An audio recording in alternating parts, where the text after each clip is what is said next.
वक्रतुंड महाकाय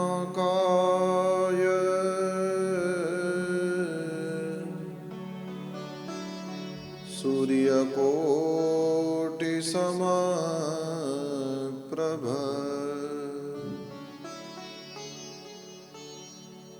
निर्विघ्नं कुरु मे देव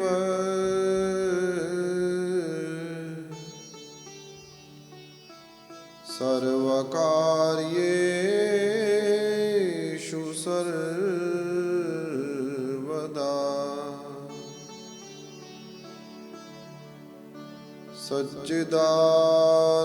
सच्चिदानन्दरूपाय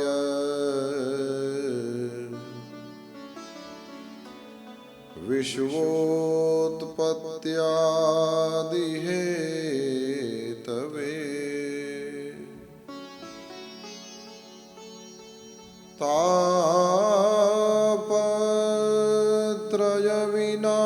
तापत्रयविनाशाय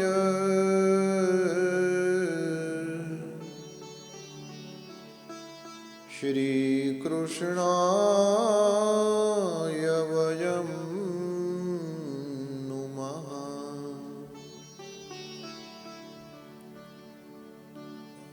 नमो भगवते तुभ्यं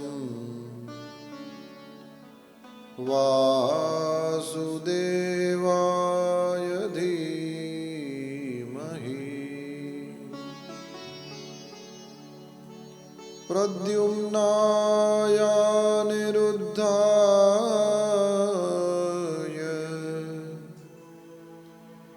नमः संकर्षणाय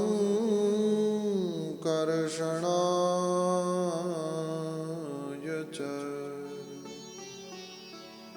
Siya Ram Hari Radhe Shyam Hari Siya Ram Hari Radhe Shyam Hari Siya Ram Hari Radhe Shyam Hari Siya Ram Hari Radhe Shyam Siya Ram Hari Radhe Shyam Hari Siya Ram Hari Radhe Shyam Hari Siya Ram Hari Radhe Shyam Hari Siya Ram Hari Radhe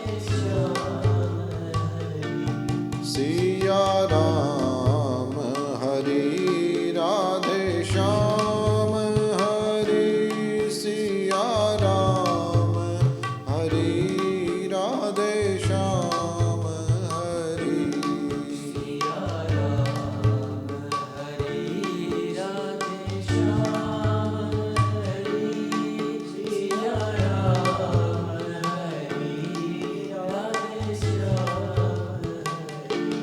Siya Ram Hari Radhe Shyam Hari Siya Ram Hari Radhe Shyam Hari Siya Ram Hari Radhe Shyam Hari Siya Ram Hari Radhe Shyam Hari Siya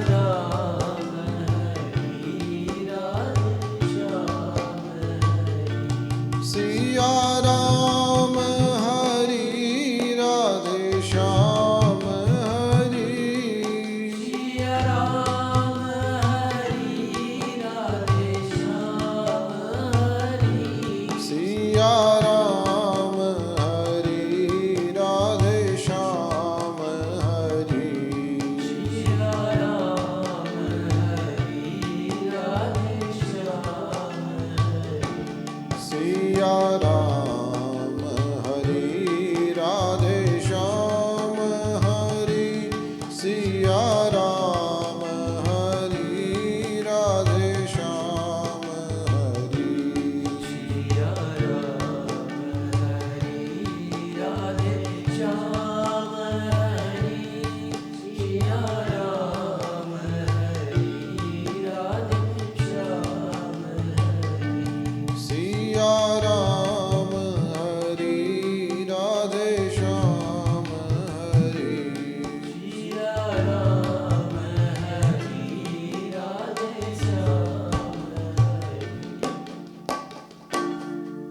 the Lohana cultural foundation of ટોરોન્ટોના બધા જ પદાધિકારીઓ, બધા સભ્યો, સાથે સાથે ટોરોન્ટોમાં વસનારો સંપૂર્ણ લોહાણા સમાજ, બીજા અન્ય સમાજના બધા લોકો અને વિજ્ઞાનના માધ્યમથી આ સત્સંગની અંદર મારી સાથે જોડાયેલા આપ બધા જે સત્સંગની અંદર રસ ધરાવો છો અને સમયસર આવીને ઉપસ્થિત થઈ જાઓ છો, આપ સહુને ખૂબ આદર સાથે, ભગવત સ્મરણ સાથે જય શ્રી કૃષ્ણ, જય સિયારામ, સૌને પ્રેમ પ્રણામ અને સૌને જય જલારામ. આવો મંગલ નિધાન પરમાત્માનું સ્મરણ કરીએ અને આ સમયમાં જ્યારે કે સત્સંગની મને ને તમને બહુ જરૂરત છે. આપણા પેટને તો આપણે દરરોજ ભરીએ છીએ અન્ન દ્વારા, પરંતુ આપણું મન એ પ્રાર્થના દ્વારા ભરાય છે, સત્સંગ દ્વારા ભરાય છે, સત્કર્મ દ્વારા ભરાય છે, સારી વાતોને વાંચવા, સાંભળવા, જોવાથી ભરાય છે. એના માટે પણ આપણે પ્રયત્ન કરીએ.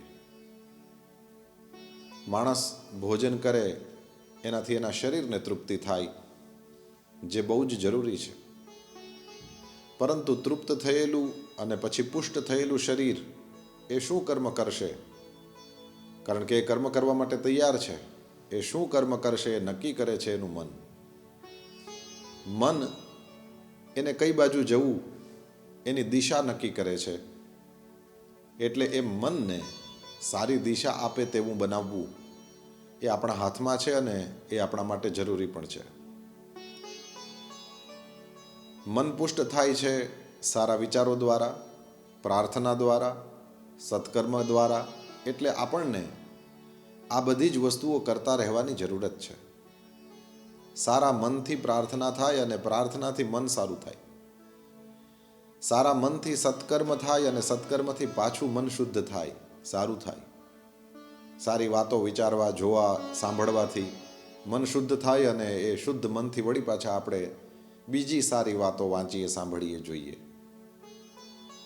તો આ જે સત્સંગનો ઉપક્રમ ચાલે છે એના દ્વારા આપણે સૌ મળીને કંઈ સારી વાતો જે ઋષિમુનિઓએ પુરાણોમાં લખેલી છે, આપણને કથાકારો દ્વારા, કથાઓ દ્વારા પ્રાપ્ત થઈ છે, વિચારકો દ્વારા પોતપોતાના પુસ્તકોને એના દ્વારા પ્રાપ્ત થઈ છે, અને આપણા જે વિવિધ ગ્રંથો છે એની અંદર લેખકોએ પોતાના વિચારો મૂક્યા છે. આ બધી ચીજો આપણને પ્રાપ્ત થાય છે અને આ સત્સંગના માધ્યમથી આપણે એને જોવા, સાંભળવાની કોશિશ કરીએ છીએ. મને લાગે કે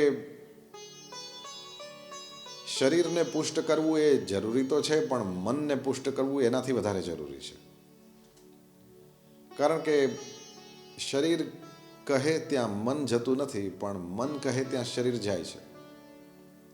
બે વસ્તુ હોય, એક હોય સ્થૂળ વસ્તુ અને બીજી હોય સૂક્ષ્મ વસ્તુ. સ્થૂળ વસ્તુમાં તાકાત ઓછી હોય ને એ જગ્યા પણ ઓછી રોકે, જ્યારે સૂક્ષ્મ વસ્તુમાં તાકાત પણ વધારે હોય અને જગ્યા પણ વધારે રોકે. ઉદાહરણ તરીકે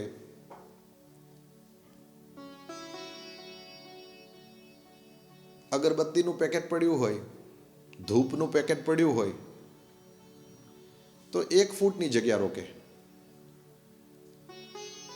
પરંતુ એમાંથી તમે અગરબત્તી કાઢો, અગરબત્તીને પેટાવી દો. હવે એ જે અગરબત્તીનો સુગંધનો પ્રવાહ છે એ ચાલી નીકળશે, તો અગરબત્તીની સુગંધ છે એ આખા ઓરડાને રોકી લે છે. અગરબત્તીનું પેકેટ 1 ફૂટથી વધારે જગ્યા ના રોકે, પણ સુગંધ આખા ઓરડાને રોકી લે. હવે જુઓ, પેકેટ, અગરબત્તીનું પેકેટ સ્થૂળ છે, ઓછી જગ્યા રોકે, એમાં કંઈ બીજી તાકાત નથી. સુગંધ તો એમાંથી આવતી હોય, પણ એને તો તમારે નજીક લઈ જવું પડે નાકની અને સૂંઘવું પડે, તો ખબર પડે કે આ કઈ ટાઈપની અગરબત્તી, કેવી સરસ સુગંધિત છે. પરંતુ અગરબત્તી કાઢીને પેટાવી દીધી અને પછી તમે જુઓ એની સુગંધ, આખો ઓરડો ભરાઈ જશે, બલકે ઘણી વખત તો મેં જોયું છે લોકો એવું પણ કહેતા હોય કે તમે ધૂપ કરો છો ત્યારે સુગંધ આખી શેરીમાં ફરી વળે છે. તો જેવી એ આપણા મકાનની બહાર એ સુગંધ નીકળે, વાયુ એ ગંધને લઈ જાય અને અનેક લોકોના નાકમાં એ પહોંચાડે, તો એ કેવલ તમારા ઓરડાને કે તમારા ઘરને જ નહીં પરંતુ આસપાસના મકાનોમાં પણ એની સુગંધ ફેલાઈ જાય.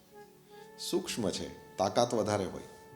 બીજું ઉદાહરણ, તમે કોઈને જોરથી ખેંચી લો, થપાટ મારો, તો થોડી વાર એના ગાલમાં ચમચમે, પછી એ શાંત થઈ જાય. પણ જો કોઈને કોઈ વ્યક્તિ બદદુઆ દઈ દે, કોઈને કોઈ શાપ આપી દે, કોઈને કોઈ ખરાબ ભાવનાથી પેલું એવું બોલી દે કે તારું ખતમ થઈ જાય, ધનોત પનોત નીકળી જાય, તારો નાશ થઈ જાય, તો ખરેખર થઈ જાય. થપાટ મારી છે એ સૂક્ષ્મ નથી, એ સ્થૂળ છે. જ્યારે દીધેલી બદદુઆ સૂક્ષ્મ છે, વધારે તાકાત હોય, ધનોત પનોત કાઢી નાખે. એવી રીતે તમે કોઈને 10 રૂપિયા આપી દીધા, $2-5 આપી દીધા, એનો એક દિવસ સારો જશે. પણ તમે કોઈને આશીર્વાદ આપી દીધા કે ભગવાન તારું ભલું કરે, આટલું તો એની જિંદગી સુધારી દેવા માટે પર્યાપ્ત છે. એના અનેક કર્મોનો નાશ થઈ જાય અને એ જીવનમાં ક્યાંનો ક્યાં પહોંચી જાય. અમારા પોરબંદરના એક ઉદ્યોગપતિ છે, ભાઈનું નામ રિઝવાન આડતિયા, કદાચ જાણતા હશો. રિઝવાનભાઈને અમારે ત્યાં શાંતિપનીમાંથી રાજર્ષિ એવોર્ડ આપીને સન્માનિત કર્યા. એમના સેવા કાર્યો એટલા બધા સરસ છે. એમણે કોઈ સમયે મારા ગુરુદેવની પાસે બેઠા હતા ત્યારે એમણે કહ્યું કે કદાચ આ બધી સંપત્તિ આવી છે અને સાથે સાથે આ સન્મતિ પણ છે, સારા કામ કરવાની અક્કલ પણ છે, એનું એક કારણ મને કોઈના આશીર્વાદ મળ્યા છે એ છે. પછી એમણે પોતાની વાત આખી રાખી હતી કે કેવી રીતે કોઈ બહેન હતા, દવા માટે થઈને મેડિકલ સ્ટોર પાસે ઊભેલા હતા અને એ લોકોને દવા જોઈતી હતી. મેડિકલ સ્ટોરવાળાએ અમુક પૈસા ન આપે તો એ દવા આપવાની ના પાડી દીધી અને આમનું ધ્યાન પડ્યું અને એમણે પોતાની પાસે રહેલા એ પગારના પૈસામાંથી બહુ બધા પૈસા, જેમ કે 100માંથી 80 રૂપિયા આપી દીધા હોય કે એવી રીતના વધારે પૈસા એ પેલી બહેનને દવા લેવા માટે આપી દીધા. અને જેમને એ દવા પ્રાપ્ત થઈ એમણે બહુ અંતરથી એના માટે થઈને દુઆ કરી કે ભગવાન તારું ભલું કરે ને તું ખૂબ સુખી થા. અને એમણે કહ્યું કે મને લાગે છે કદાચ એ કારણ છે કે એ પછીથી મારો દિવસ બદલી ગયો અને અમે ક્યારેય પાછું વાળીને જોયું નથી. આશીર્વાદ બહુ કામ કરે. હવે અપાયેલા આશીર્વાદના શબ્દો છે, સૂક્ષ્મ છે, એ તો આકાશમાં જતા રહ્યા, પરંતુ એણે કેટલી જગ્યા રોકી. એક માણસનું જીવન આખું સમૃદ્ધિથી ભરાઈ ગયું. ન કેવલ સમૃદ્ધિ, દોલત મળી, સાથે સાથે સમૃદ્ધિની સાથે સાથે સન્મતિ પણ મળી. તમારે ત્યાં પણ મેં જોયું છે, વેસ્ટર્ન વર્લ્ડની અંદર લોકો ખૂબ પૈસા કમાય અને પછી બિલિયોનર બની ગયા પછી પણ એને ખબર છે કે મારી આંખો બંધ થઈ જશે પછી આ પૈસા અહીંયા ને અહીંયા પડ્યા રહેવાના, અને પોસિબલ છે કે આગળના લોકો છે એના માટે થઈને ઝઘડા કરે ને કોર્ટમાં જશે ને આવું બધું થઈ શકશે. પરંતુ એ લોકો પોતાના જીવતા જ પોતાના હાથે કેટલું દાન કરતા હોય છે. હોલિવૂડના એક્ટર્સના વિશે મેં સાંભળ્યું છે, મોટા મોટા ફૂટબોલ અને ટેનિસના અને એના બધા પ્લેયર્સ વિશે મેં સાંભળ્યું છે. અને આપણને આનંદ થાય એ બધું વાંચીને કે મહેનતથી મેળવેલો પૈસો હોય તો ભગવાન એની સાથે સારી બુદ્ધિ પણ આપે છે અને એ બંને જ્યારે ભેગું થાય છે ત્યારે દે ક્રિએટ વન્ડર્સ. પછીથી એનાથી થાય એટલી સેવામાં એ લોકો લાગી જાય. તો આપણે વાત કરીએ છીએ, એક છે સ્થૂળ અને એક છે સૂક્ષ્મ. અગરબત્તીનું પેકેટ સ્થૂળ છે, મારેલી થપાટ સ્થૂળ છે, આપેલા $5 સ્થૂળ છે, પરંતુ અગરબત્તી પેટાવી દો તો ત્યારે એવે સમયે જે ઓરડામાં સુગંધ ફેલાય છે એ સૂક્ષ્મ છે. આપેલો શ્રાપ કે આપેલા આશીર્વાદ એ સૂક્ષ્મ છે, વધારે જગ્યા રોકે. અને વળી પાછો યાદ અપાવું, એનામાં તાકાત પણ બહુ વધારે હોય. એ આખી જિંદગીની એટલી બધી જગ્યા રોકી લે છે. કોઈનું જીવન સંપૂર્ણ નષ્ટ થઈ જાય, જ્યારે કોઈનું જીવન છે સમૃદ્ધિ અને સન્મતિથી ભરાઈ જાય. આ સૂક્ષ્મમાં વધારે તાકાત હોય. હવે we are coming back to the point. શરીર જે છે એ સ્થૂલ છે, એટલે શરીરને પુષ્ટ કરવાની જરૂરત નથી એમ નહીં. ખૂબ સારી રીતે એને સાચવો. તમે સવારના પોરમાં ઉઠીને બ્રશ કરો છો, એ તમે તમારા શરીરને સાચવો છો. When you bath you love your body. એ હકીકતમાં તમે જ્યારે શરીરને ઘસીને નહાતા હો છો, સારા મોઇશ્ચરાઇઝર્સને, કન્ડિશનરને, શેમ્પૂને બધું યુઝ કરતા હો છો, એવે સમયે વેન યુ આર લવિંગ યોર બોડી, હકીકતમાં તમે તમારા શરીરને સાચવો છો. Is good. તમે સારું ખાવાનું ખવડાવો છો એ સમયે તમે સારું કામ કરો છો. તમે સારા કપડાં પહેરાવો છો, જે પ્રમાણેની સિઝન હોય એ પ્રમાણેનું કપડું તમારા શરીર ઉપર નાખો છો એ સમયે તમે કંઈ સારું જ કરો છો. જરૂરત પડે એટલું કામ, જરૂરત પડે એટલો આરામ, જરૂરત પડે એટલો ખોરાક શરીરને આપવો, ડેફિનેટલી એવરીથિંગ ઇઝ ગુડ. પણ મને લાગે એના કરતાં પણ વધારે ધ્યાન રાખવાની જરૂરત છે એ છે મનની. કારણ કે આપણે ત્યાં સુરેશ દલાલની કવિતા છે, તું કૌરવ તું પાંડવ મનવા, તું રાવણ તું રામ. હૈયાના આ કુરુક્ષેત્ર પર પડ પડનો સંગ્રામ. તું કૌરવ તું પાંડવ મનવા, તું રાવણ તું રામ. કદી હાર કે જીત, કદી તું તારાથી ભયભીત. કદીક પ્રગટે સાવ ઓચિંતું સંવાદી સંગીત. ભીષણ તું તાંડવમાં મંજુલ, લાસ્ય મહી અભિરામ. તું કૌરવ તું પાંડવ મનવા, તું રાવણ તું રામ. ફૂલથી પણ તું કોમળ ને તું કઠોર જાણે પાણ. પથરો. ફૂલથી પણ તું કોમળ ને તું કઠોર જાણે પાણ. તું તારું બંધન છે મનવા, તું તારું નિર્વાણ. તું તારો શત્રુને બાંધવ, તું ઉજ્જવળ તું શ્યામ. તું કૌરવ તું પાંડવ મનવા, તું રાવણ તું રામ. મન છે એ જ કૌરવ, મન છે એ જ પાંડવ, મન છે એ જ રાવણ, મન છે એ જ રામ. મન જ ઉજ્જવળ, મન જ શ્યામ, મન જ પહાણ. તો આપણા મનને આપણે કેવી રીતે કેળવીએ છીએ એના ઉપર બહુ આધાર છે. શરીરને કેળવવું સરળ પણ છે, જ્યારે મનને કેળવવામાં જીવન આખાની સાધના લાગી જતી હોય છે. રોજ પ્રાર્થના કરો છો તે તમે તમારા મનને કેળવો છો. સારી વસ્તુ રોજ વાંચો છો, સારા માણસોની પાસે જ બેસો છો, ખરાબ માણસોથી દૂર ભાગો છો. વાસ્તવમાં એટલે કે તમે તમારા મનને સાચવો છો. સારા પુસ્તકો વાંચો છો એ એટલા માટે કે એનાથી જે વાંચો છો એવા તમારા વિચારો બનશે અને તમે જેવું વિચારશો એવા જ થઈ જશો. 3 વસ્તુ છે, એક છે ભાવના, બીજું છે વિચાર અને ત્રીજું છે ક્રિયા. જેવી મનમાં ભાવના હોય એવા જ બુદ્ધિમાં વિચાર આવશે અને જેવી ભાવના અને જેવા વિચાર હશે મારા તમારા શરીરને એવી જ ક્રિયા કરવાની થશે. એટલા માટે થઈને આ ભાવના, વિચાર અને ક્રિયાના મૂળમાં, કારણ કે આ 3 મળીને જ મારા ગુરુદેવ ભગવાન પૂજ્ય ભાઈ શ્રી એમ કહે છે કે ભાવના, વિચાર અને ક્રિયા આ 3 મળીને તમારું ને મારું કેરેક્ટર બને છે. તો આ કેરેક્ટરના મૂળમાં છે તે ભાવના છે. ભાવના મનમાં હોય છે અને મન જ રાવણ હોય છે અને મન જ રામ હોય છે. તો મન છે એ સૂક્ષ્મ હોવાને નાતે એને કેળવવું બહુ જ જરૂરી છે. આપણે જીવનના જુદા જુદા સ્ટેજીસની વાત કરતા હતા. ક્યારેક બ્રહ્મચર્ય આશ્રમ, ક્યારેક ગૃહસ્થાશ્રમ, ક્યારેક વાનપ્રસ્થાશ્રમ, ક્યારેક સંન્યાસની જરૂરત પડે ત્યારે સંન્યાસ. જીવનના આ જુદા જુદા સ્ટેજીસ છે. હવે આપણે લોકો અત્યારે જોઈએ છીએ કે કળિયુગના લક્ષણમાં પણ બતાવેલું છે કે મોટે ભાગે લોકો ગ્રહસ્થ જ રહેશે.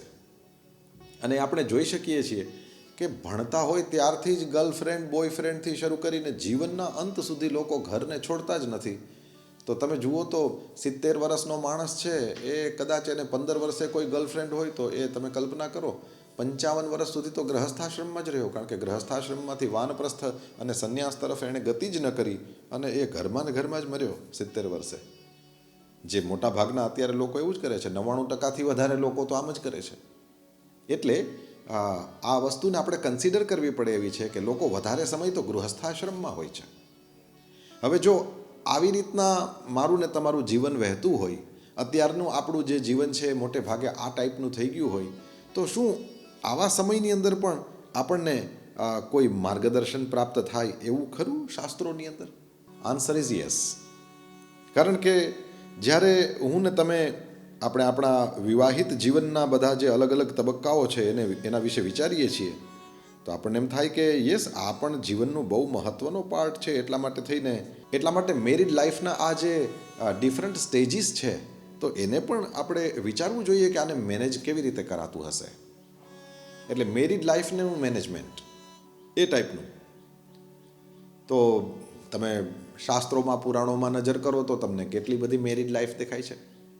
ભગવાનથી જ શરૂ કરો ને. શંકર ભગવાનને જુઓ. શંકર ભગવાનના 2 લગ્ન થયા. કોની સાથે? તો પહેલા લગ્ન તો થયા સતી માતા સાથે અને પછી સતી માતા દક્ષને ત્યાં યજ્ઞમાં જઈને બળી મર્યા. એ જ સતી માતાએ પરમાત્મા પાસે વરદાન માંગ્યું અને સતી માતા બીજા જન્મની અંદર હિમાલયની દીકરી પાર્વતી થઈને આવ્યા એટલે અવતાર બે અને બંનેના વિવાહ શિવજી સાથે જ થયા, પણ શિવજી માટે થઈને પત્ની તરીકે પહેલા સતી માતા અને પછી પાર્વતી માતા, આ બે એમનું દાંપત્ય જીવન છે. કેવી રીતે રહેતા હતા એમને જુઓ. સતી માતાના જ્યારે વિવાહ થયા છે શંકર ભગવાન સાથે, ત્યારે કથા પ્રસિદ્ધ છે, તમને ખબર હશે. પિતાની મરજી ન હતી કે શિવ સાથે આ મારી દીકરી સતીના વિવાહ થાય, પરંતુ સતી માતાએ કર્યા. એટલે બાપાની ઈચ્છા વિરુદ્ધ દીકરીએ લગ્ન કર્યા. મતલબ કે છોકરીએ પોતાની રીતે જ વર શોધી લીધો. કાંઈ નવું નથી જોતા આપણી આસપાસ. આપણે આ બધું તો જુઓ આદિ અનાદિ કાળથી દેખાય છે. કંઈ ને કંઈ આપણને ઉદાહરણો મળે. હા, પછી સતી માતા બહુ જવાબદારીપૂર્વક જીવ્યા. લવ મેરેજ એ સ્ટાર્ટિંગમાં જેવું હોય તેવું, પણ પછીથી આગળ તો ઇટ્સ પ્યોરલી રિસ્પોન્સિબિલિટી ઓનલી. બલકે એવા મેરેજીસની અંદર તો એ બંનેની રિસ્પોન્સિબિલિટી અન્ડરસ્ટેન્ડિંગ માટે વધતી હોય છે. કારણ કે બીજા કોઈએ લગ્ન કરાવી દીધા હોય ત્યારે એ સમજાવવા આવશે, ક્યારેક ઝઘડો થશે તો, ક્યારેક ડિફરન્સ ઓફ ઓપિનિયન આવશે તો. પરંતુ જ્યારે પોતાની મરજીથી બંને લગ્ન કર્યા હશે ને, ઘરનું કોઈ પણ માણસ સામેના પરિવારને બરાબર ઓળખતું નહીં હોય અને કેવળ દીકરીની ઈચ્છાથી જ લગ્ન થયા હશે, તો એવે સમયે જ્યારે ડિફરન્સ ઓફ ઓપિનિયન આવશે તો સમજાવનારા કોનો પક્ષ લઈ શકશે? કારણ કે ન તો આ પરિવારમાંથી કોઈ સામેનું છે એને કોઈ ઓળખે છે, ન તો એ લોકો આમને ઓળખે છે. ત્યારે જ્યારે કોઈના સંબંધની શરમ વચ્ચે ન આવતી હોય ત્યારે આ બંને જણાની જે અન્ડરસ્ટેન્ડિંગને મેન્ટેન કરવાની જે રિસ્પોન્સિબિલિટી છે એ બહુ વધી જાય છે. I hope you understand. એટલે સતી માતાએ લગ્ન તો શિવજીની સાથે પોતાની મરજીથી કર્યા છે, પણ નોટ ઓનલી ધેટ, એ પછીથી સતી માતાએ બહુ સારી રીતે શિવજીની સાથે એમનો એ ગ્રહસ્થાશ્રમ છે એ ચલાવ્યો છે. દક્ષને શું વાંધો હતો શિવજી સાથે? કદાચ કોઈને એવો પ્રશ્ન થાય તો દક્ષ છે બ્રહ્માજીનો દીકરો છે. બ્રહ્માજીનું કામ છે સર્જન કરવાનું અને શંકર ભગવાનનું કામ છે વિસર્જન કરવાનું. તો બ્રહ્માજીનો દીકરો છે એટલે બ્રહ્માજી સર્જન કરે છે તો દક્ષ પણ સર્જન કરે છે. બધા પુરાણોમાં દક્ષની જ્યાં કથા આવે છે ત્યાં દક્ષની 60 કન્યાઓના વિશે વર્ણન આવે ને એ બધી 60 કન્યાઓના વંશથી આ જગત ભરાઈ ગયું એવું વર્ણન છે. એટલે દક્ષની જે કંપની છે એ સર્જનવાળી છે, ક્રિએટર ટાઈપની કંપની છે. અને મહાદેવનો રોલ સૌથી છેલ્લે આવે છે અને મહાદેવજીનું કામ જ છે એ ડિસ્ટ્રોય કરે છે બધું. આપણે ત્યાં તો એવું સરસ સમજાવવામાં આવ્યું છે ને કે આ ગોડ શબ્દ કેવી રીતે બન્યો હતો, કે એ GOD એવી રીતે ગોડ શબ્દના 3 અક્ષર છે. તો કેવી રીતે બન્યો હતો કે ભગવાન છે તે સર્જન કરે છે, ભગવાન પાલન કરે છે અને ભગવાન લય કરે છે, પ્રલય કરે છે. તો ભગવાન સર્જન કરે છે, સર્જન એટલે જનરેટર છે, તો જનરેટરમાંથી જી લીધો, પછી એ ઓપરેટ કરે છે, બધું બરાબર ચલાવે છે એટલે ઓપરેટરમાંથી એમણે ઓ લીધો અને અંતમાં બધું ડિસ્ટ્રોય કરી નાખે છે, ખતમ કરી નાખે છે, તો એમાંથી એમણે ડી લીધો. એટલે કહે છે કે આ જનરેટર, ઓપરેટર, ડિસ્ટ્રોયર ત્રણેય છે, એટલા માટે થઈને જ GOD ગોડ છે. પરમાત્માને આપણે સર્જન કરનારા તરીકે, પાલન કરનારા તરીકે અને અંતમાં લય કરનારા તરીકે, મતલબ કે બધું જ પરમાત્મા કરે છે એવું આપણે સ્વીકારીએ છીએ. એટલા માટે પરમાત્માને આ રીતના ગોડ શબ્દ બન્યો એવું કહે છે. તો પરમાત્મા ડિસ્ટ્રોય પણ કરે છે અને શંકર ભગવાનનું કામ આ ત્રીજું કામ છે. એટલે ભગવાન બ્રહ્માના પુત્ર તરીકે દક્ષ સર્જન કરે અને શંકર ભગવાન છે વિસર્જન કરી નાખે. તો સર્જન કરવાવાળી કંપનીને વિસર્જન કરવાવાળી કંપની સાથે ના બનતું હોય તો એ તો આપણે સમજી શકીએ છીએ કે અમે જે બનાવીએ છીએ તમે નષ્ટ કરી નાખો છો, વળી પાછું અમારે પાછું બનાવવું પડે. તો દક્ષ અને શંકર ભગવાન વચ્ચે કંઈ બહુ ખાસ બનતું નહોતું. એટલે શંકર ભગવાન રૂપી વર એ છોકરો પોતાની છોકરી માટે બાપાને ગમતો નહોતો, પરંતુ સતી માતાના વિવાહ તો થયા, દક્ષનું કંઈ ચાલ્યું નહીં. અને એ વિવાહ થયા બાદ શિવ અને સતી બંને જણાએ ખૂબ પ્રેમથી પોતાનો ગૃહસ્થાશ્રમ ચલાવ્યો છે. દક્ષને ગમતું નહોતું એટલે એક સમયે અંદર રહેલો દ્વેષ બહાર નીકળી ગયો. પ્રજાપતિઓની સભા ભરાયેલી હતી, દક્ષ મહારાજ હજી આવ્યા નહોતા, બીજા બધા આવીને બેઠેલા, એમાં બ્રહ્મા શિવ પણ છે. દક્ષ જ્યારે આવ્યા ત્યારે કેમ કે પ્રજાપતિઓના નાયક છે, બધા લોકોએ ઊભા થઈને એમને આદર આપ્યો. 2 જણા ઊભા ન થયા, એક બ્રહ્માજી અને બીજા શિવજી. કેમ ઊભા ન થયા, કહ્યું બ્રહ્મા એટલે ઊભા ન થયા કે એ દક્ષના પિતાજી છે, દીકરો વડાપ્રધાન કે રાષ્ટ્રપતિ થઈ જાય તો પણ એ આવે ત્યારે બાપાએ ઊભું થવાનું ના હોય, કારણ કે એના પિતા છે એટલે એ ઊભા ન થયા. અને શિવજી કેમ ઊભા ન થયા, એ તો જમાઈ છે, પરંતુ શિવજી એટલે ઊભા નથી થયા કે શિવજીને બિલકુલ ખબર નથી કે અહીંયા કોણ આવ્યું, કોણ ગયું, કોણ શું વાતો કરે છે.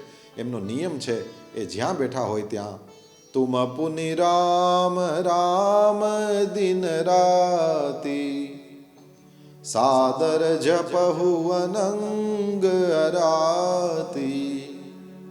તુમ પુનિ રામ રામ દિન રાતી સાદર જપહુ અનંગ અરાતી. તુમ પુનિ રામ રામ દિન રાતી.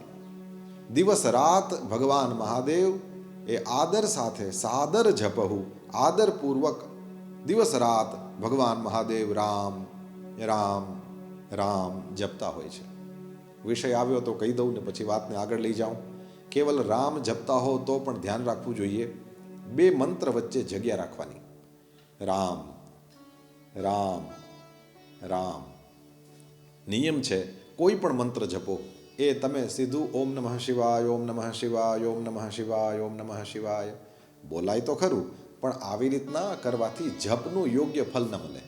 જેવી રીતના માળાના બે પારાની વચ્ચે એક ગાંઠ જુઓ છો તમે, એમ જે બે પારાની વચ્ચે એક ગાંઠ હોય એવી રીતે બે મંત્ર વચ્ચે પણ થોડી જગ્યા હોવી જોઈએ. ઓમ નમઃ શિવાય, ઓમ નમઃ શિવાય, ઓમ નમઃ શિવાય, ઓમ નમઃ શિવાય. આ મંત્ર જપ કરવાની યોગ્ય વિધિ છે. તો તુમ પુનિ રામ રામ દિન રાતી સાદર જપહુ અનંગ અરાતી. ભગવાન મહાદેવ દિન રાત રામ રામ રામ જપે છે. એમનું ધ્યાન જ ન હતું કોણ આવ્યું કોણ ગયું. દક્ષે પોતાનું અપમાન સમજી લીધું કે હું આવ્યો છતાં પણ ઊભા ન થયા, હું એના સસરા છું, એના પિતા સમાન છું અને એણે ઊભું થવું જોઈએ. અને સભાની વચ્ચે ગાળાગાળી કરી મૂકી, જેમ તેમ બોલવા લાગ્યો, શાપ આપી દીધો અને એ જતો રહ્યો પોતાના ઘરે. શંકર ભગવાનને યજ્ઞમાં હવે કોઈ ભાગ નહીં આપે. શાપ આપી દીધા પછી એ તો ઘરે જતો રહ્યો, પરંતુ યજ્ઞ બંધ થઈ ગયા. કારણ કે શંકર ભગવાનનું અપમાન કરવા માટે યજ્ઞ કોણ કરે? કારણ કે યજ્ઞ કરીએ ત્યારે આપણે સૌથી ઈશાન એટલે કે નોર્થ ઇસ્ટ કોર્નર છે ત્યાં સૌથી પહેલું સ્થાપન જે થાય છે એ શંકર ભગવાનનું થાય છે. તમે જોશો કે એ એક જ સ્થાપન એવું છે કે જેની અંદર બે કલશ હોય. તો ભગવાન મહાદેવની સ્થાપના ત્યાં થાય છે અને શિવજીનું ત્યાં આસન મૂકીએ છીએ આપણે. હવે આ આસન બિલકુલ ન આપવું એવી રીતના દક્ષે નક્કી કર્યું, એવો શાપ આપ્યો. એટલે બધા લોકોએ યજ્ઞ બંધ કરી દીધા, કોઈ યજ્ઞ કરતું નથી. દક્ષે શિવજીનું અપમાન કરવા માટે યજ્ઞ કર્યો છે. બધા દેવતાઓને ત્યાં બોલાવ્યા છે અને શિવ સતી બે નહીં બાકી બધા. સતી માતાને સમહાવ ખબર પડી કે ત્યાં મારા પિતાને ત્યાં યજ્ઞ છે, એટલે તરત જ જાય છે ત્યાં. ત્યાં જઈને જોયું તો કોઈએ આવ દીકરા એમ પણ કહ્યું નહીં. અને દક્ષ મોઢું ફેરવી ગયો છે સતી માતાથી. જાય છે પોતાની માને, પોતાની માસીઓ અને પોતાની બહેનો પાસે. એ બધાએ ખૂબ પ્રેમથી સતી માતાનું સ્વાગત કર્યું છે, પરંતુ સતી માતાએ એ લોકોએ આપેલા ભેટ પદાર્થો સ્વીકાર્યા નહીં. અને એ બાદ સતી માતા યજ્ઞમાં જાય છે દર્શન કરવા માટે થઈને. કનખલમાં, હરિદ્વારની પાસે કનખલમાં યજ્ઞ થતો હતો અને ત્યાં જઈને એમણે જોયું તો શંકર ભગવાનની જે સ્થાપના થાય છે તે બિલકુલ હતું જ નહીં. અને ભગવાન મહાદેવના માટે પ્રેમથી અને દક્ષ પ્રત્યે ક્રોધથી અનેક પ્રકારના મિશ્રિત ભાવોથી યુક્ત સતી માતા ત્યાં દક્ષને થોડો ઉપદેશ આપે છે. મારી પાસે તો અહીંયા આ પ્રવચનમાં સમય નથી, પરંતુ શ્રીમદ ભાગવતનો અભ્યાસ કરવાની કદાચ કોઈને ટેવ હોય, કોઈને ગમતું હોય તો આપ ત્યાં સતી માતા દક્ષને જે ભાષામાં સમજાવે છે એ જોવા જેવું છે. માણસના જીવનના કેટલા બધા સ્ટેજ હોય છે. માણસની પોતપોતાની યોગ્યતા અલગ અલગ જાતની હોય છે. બધાને યજ્ઞ કરવા ના પડે, બધાને પૂજા ના કરવી પડે, બધાને ઉપવાસને વ્રત વર્તોલા ના કરવા પડે. સતી માતા જે રીતે શિવજી કોણ છે એ સમજાવે છે દક્ષને, આહા અદ્ભુત. પણ દક્ષ તો જેવો હતો એવો ને એવો જ રહ્યો. એટલે સતી માતાએ વિચાર કર્યો કે મારે તારા જેવા શિવદ્રોહીની દીકરી તરીકે જન્મ લેવો નથી. પ્રેમ જુઓ પતિ પત્નીની અંદર. સતી માતાએ શિવનું અપમાન એટલે કે મારા પતિનું અપમાન મારા માવતરામાં થયું એ હું સહન ન કરી શકું. અને પ્રત્યેક સ્ત્રીનો આ નિયમ છે, પોતાના પતિનું અપમાન પોતાના પિયરમાં સહન ન કરી શકે અને પોતાના પિતાનું અપમાન પોતાના સસરાના ઘરમાં સહન ન કરી શકે, સાસરામાં સહન ન કરી શકે. અહીંયા પિયર છે અને પતિનું અપમાન થયું છે અને પીળી સાડી પહેરેલી એ માં જગદંબા સતી એ યજ્ઞકુંડની પાસે બેસી જાય છે અને યોગાગ્નિથી પોતાના શરીરને ભડ ભડ ભડ બાળી નાખે છે. હાહાકાર થઈ ઉઠ્યો છે. સતીનો શિવ પ્રેમ કેવો અદ્ભુત છે. કહે છે સતીએ મરવા સમયે શ્રી હરિના ચરણમાં પ્રણામ કર્યા છે અને જન્મ જન્મ શિવપદ અનુરાગા, જન્મ જન્મ કેવળ ભગવાન મહાદેવના જ ચરણમાં અનુરાગ પ્રાપ્ત થાય ને એ જ મારા પતિ થાય, આવી કામના કરીને શરીરને છોડ્યું છે. આ સતી માતાનો શિવજી પ્રત્યેનો પ્રેમ છે. જ્યારે ગ્રહસ્થાશ્રમની અંદર આ મર્યાદાને સાચવતા અને ખાસ તો પ્રેમની એ મર્યાદાને સાચવતા ભગવાન મહાદેવે શું કર્યું છે? કહે છે સતીનું શરીર એ બળતું હતું, ત્યાં ભગવાન મહાદેવ આવ્યા છે અને મહાદેવે આવીને સતીના એ બળતા શરીરને મારી પત્ની છે એમ કહીને એ બળતા શરીરને પોતાના ખભા ઉપર ઉઠાવી લીધું છે અને ચારેય બાજુ દિશાઓમાં દોડવા લાગ્યા છે. ભગવાન મહાદેવ પોતાની સ્ત્રી, પોતાની સતી આવી રીતના પોતાને છોડીને જતી રહે સહન નથી કરી શકતા. અનેક દેવતાઓએ જોયું કે આ તો જગતનો નાથ છે અને ભોળાનાથ શંભુ આવી રીતે કરે કદાચ લોકોની અંદર ખોટી છાપ પડશે. અને એવે સમયે વિષ્ણુ ભગવાને પોતાનું ચક્ર છોડ્યું છે અને ચક્ર દ્વારા એ ચક્ર છૂટ્યું અને સતીના શરીરમાં એ લાગ્યું એટલે સતીના શરીરના ટોટલ 51 ટુકડા થયા છે. અને આપ સૌ જાણો જ છો કે એ 51 શક્તિપીઠો થઈ છે, જ્યાં સતીના એક એક અંગ પડ્યા ત્યાં એક એક શક્તિપીઠ, એવી રીતના કરીને 51 શક્તિપીઠો છે. સતી માતાનો કેટલો સ્નેહ શિવજી માટે થઈને કે શરીર છોડી દીધું એના માટે, અને શિવજીનો કેવો સ્નેહ છે એના માટે બળતા શરીરને પણ ઉઠાવીને ચારે દિશાઓમાં દોડવા લાગ્યા છે. સતીનું શરીર જ્યારે શાંત થઈ ગયું છે એવે સમયે સતી માતાના જે આ માથાનો ભાગ છે, એની જે ખોપરી છે, મુંડ છે, એ ભગવાન મહાદેવે લઈ લીધું છે. આપ જુઓ છો ને, ભગવાન મહાદેવ મુંડમાળા ધારણ કરે છે.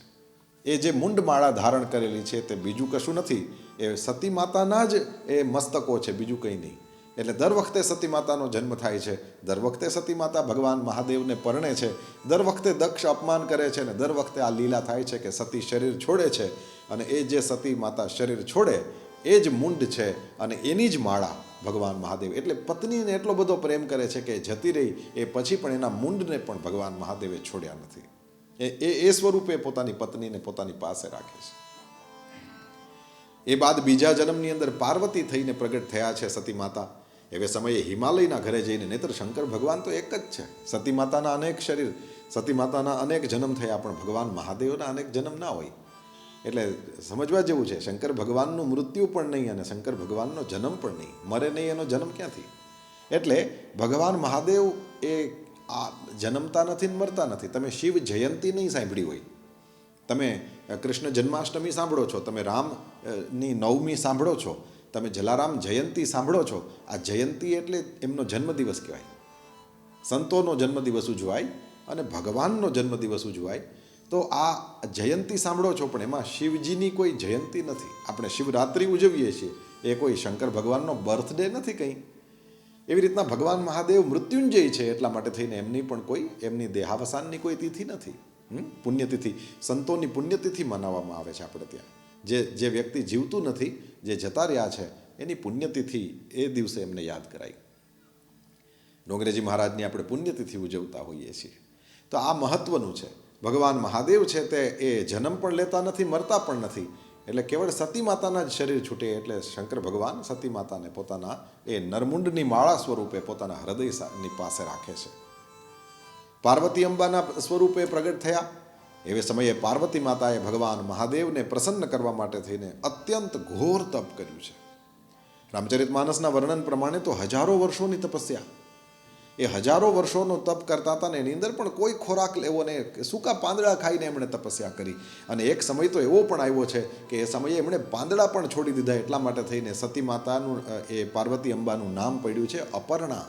જે પર્ણ પણ ખાતી નથી એ અપર્ણા છે, પાંદડા પણ ખાતી નથી. એવી જબરદસ્ત તપસ્યા અને ભગવાન મહાદેવને એના ઉપર પ્રસન્ન થવું પડ્યું. ભગવાન મહાદેવની બધી જ પરીક્ષાઓમાંથી એ પાર્વતી અંબા છે બરાબર ઉત્તીર્ણ થયા અને એટલે પરિપૂર્ણ એવા શિવજી પણ જાન જોડીને, અરે જબરી જાન જોડીને જાય છે પાર્વતીને ત્યાં, એમને પરણીને લઈ આવે છે. અને કેવું અદ્ભુત દાંપત્ય અને કેવો ગજબનો ગ્રહસ્થાશ્રમ. મોટા ભાગના શાસ્ત્ર તમે જોશો તો એ બધા જ શિવ પાર્વતી સંવાદ, શિવ પાર્વતી સંવાદ, શિવ પાર્વતી સંવાદ. પાર્વતી અંબા ભગવાન મહાદેવને ભોગ લગાડે, પછી પોતે એ પ્રસાદને ગ્રહણ કરે, પોતાના બંને છોકરાઓને ખવડાવે, પોતાના બધા આસપાસના સેવકોને બધું કરે, અને એ બાદ જ્યારે નવરા પડે એવે સમયે હંમેશા પાર્વતી અંબા છે શંકર ભગવાન પાસે જાય છે. પાર્વતી ભલ અવસર જાની ગઈ શંભુ પહી માત ભવાની. પાર્વતી ભલ અવસર જાની. જ્યારે ભલ અવસર, સારો અવસર જોવે ત્યારે પાર્વતી અંબા એ ભગવાન મહાદેવની પાસે પહોંચી જાય છે, આદરપૂર્વક વંદન કરે છે, અને કંઈક ક્યારેક જુઓ તો રામજીના ચરિત્ર વિશે પ્રશ્ન પૂછે, ક્યારેક જુઓ તો કૃષ્ણ ભગવાનના ચરિત્ર વિશે પ્રશ્ન પૂછે, ક્યારેક મહાભારતની કથા સાંભળે, ક્યારેક અલગ ચરિત્ર, ક્યારેક કોઈ ચરિત્ર, ક્યારેક કોઈ ચરિત્રનું શ્રવણ કરે. અત્યંત પ્રેમપૂર્ણ દાંપત્ય શિવ અને ભવાનીનું બંનેનું પણ છે. શિવ અને પાર્વતીનું પણ અદ્ભુત દાંપત્ય. શિવજી પણ એટલો પ્રેમ કરે છે. પાર્વતીને ઉદ્દેશ્યમાં રાખીને સંપૂર્ણ જગતને એમણે હજારો શાસ્ત્રોનું દાન કર્યું છે. એમનો એ દિવ્ય ઉપદેશ જગતને આજે પણ કામ લાગે છે. અને કોઈ વિષય છોડ્યો નથી કે જેના ઉપર શિવજીએ પ્રવચન ના કર્યું હોય. ત્યાં તો અમર કથા ચાલે છે. એવી જ રીતના અદ્ભુત દાંપત્ય જોવું હોય, અદ્ભુત ગ્રહસ્થાશ્રમ જોવો હોય તો શિવ અને પાર્વતી, શિવ અને સતી, એવી જ રીતના સીતા અને રામનું દાંપત્ય પણ જોવા જેવું છે. કૃષ્ણ અને રૂકમણીનું દાંપત્ય પણ જોવા જેવું છે. સીતા રામની તો શું વાત કરવી. સુખ પણ એટલું જોયું કે કોઈ પાર નહીં, અને દુઃખ પણ એટલું જોયું કે કોણ એનો પાર પામી શકે, કોણ એને યોગ્ય રીતે ડિસ્ક્રાઇબ કરી શકે કે સીતાએ શું દુઃખ જોયું છે અને રામે શું દુઃખ જોયું છે. સુખ તો કેવું જોયું જ્યારે જગતના બધા જ રાજાઓ એ ધનુષ્યને હલાવી ચલાવી પણ ના શક્યા એવે સમયે રઘુનાથજી ત્યાં જાય છે અને ધનુષ્યનો ભંગ કરીને જાનકીજીનો એ હાથ પોતાના હાથમાં ગ્રહણ કરે છે. ત્યાં પાણી ગ્રહણ થાય છે. ચારેય ભાઈઓ એક સાથે એક જ નગરની અંદર ચારેય એ પેલી બહેનોની સાથે વિવાહ કરે છે. કેવો આનંદ જોયો છે જાનકીજીએ. અદ્ભુત એ વિવાહ મહોત્સવ થયા પછી અયોધ્યાજી આવ્યા અને સુખ રોજ રોજ વધતું જાય છે. કેવું અદ્ભુત સુખ જોયું છે જાનકીએ. એમાં રામજીનો રાજ્યાભિષેક કરવાની વાત આવે છે. વસિષ્ઠ મુનિ પોતે ત્યાં જઈને કહે છે રામજીને કે આજે સર્વ પ્રકારે સંયમ રાખજો, આવતીકાલે પિતા તમને રાજ્ય દેવા માંગે છે. અને એ કેટલી ઊંચી કક્ષાનું સુખ સીતા માતા જોવે છે જુઓ. અને પાછું એક રાત વીતી નથી અને આખું ચિત્ર બદલાઈ ગયું છે. જ્યાં રામ રાજ્યાભિષેક થવાનો હતો ત્યાં તો રામ રાજ રસભંગ, રામ વનવાસ થાય છે. અને રામજીનો વનવાસ થાય છે તો એવે સમયે વનમાં જતા રામ સીતા રડતા રડતા જાય છે એવું ક્યાંય વર્ણન મળતું નથી. જે દશા અયોધ્યાની છે એ દશા રામ સીતાની નથી. કારણ કે સીતાજી તો એટલી વાત માત્રથી જ ખુશ છે કે હું મારા પતિની સાથે છું. એટલે સૂર્ય અને પ્રભા એ સાથે છે, ચંદ્ર અને એની ચાંદની એ બંને સાથે છે. એટલે એ તો અત્યંત પ્રસન્ન છે કે ગમે તેમ તોય હું મારા પતિની સાથે છું. મારા પતિ વનના દુઃખ સહન કરવા માટે એકલા જાય છે અને હું મહેલમાં રહીને અહીંયા માલ મલિદા ખાઉં છું એવું નથી. હું એની સાથે છું. લક્ષ્મણજી પ્રસન્ન છે કે મારા મા બાપ જાય છે વનમાં અને મારું ઘરમાં શું કામ છે, હું એમની સેવા માટે એની સાથે જાઉં છું. અને રામજીને એ સંતોષ છે કે ભલે મારા પિતાએ મને પોતાના મોઢે એમ નથી કહ્યું કે તું વનમાં જા, પરંતુ હું ઘરની પરિસ્થિતિ જોઈને સમજી ગયો છું કે માને 2 વરદાન મળ્યા છે અને માએ સ્પષ્ટપણે માંગ્યું છે કે રામને 14 વર્ષનો વનવાસ થાજો. રામજી પોતાની માતાનું મન રાખવા માટે થઈને, પોતાના પિતાના સત્ય વચનને પાળવા માટે થઈને જઈ રહ્યા છે. રઘુવંશની એ દિવ્ય કીર્તિ અને દિવ્ય મર્યાદા એનું પાલન હું કરી રહ્યો છું એ ખુશી સાથે રામજી જાય છે. જંગલની અંદર ગયા અને ત્યાં જાનકીજીએ શું દુઃખ નથી જોયા.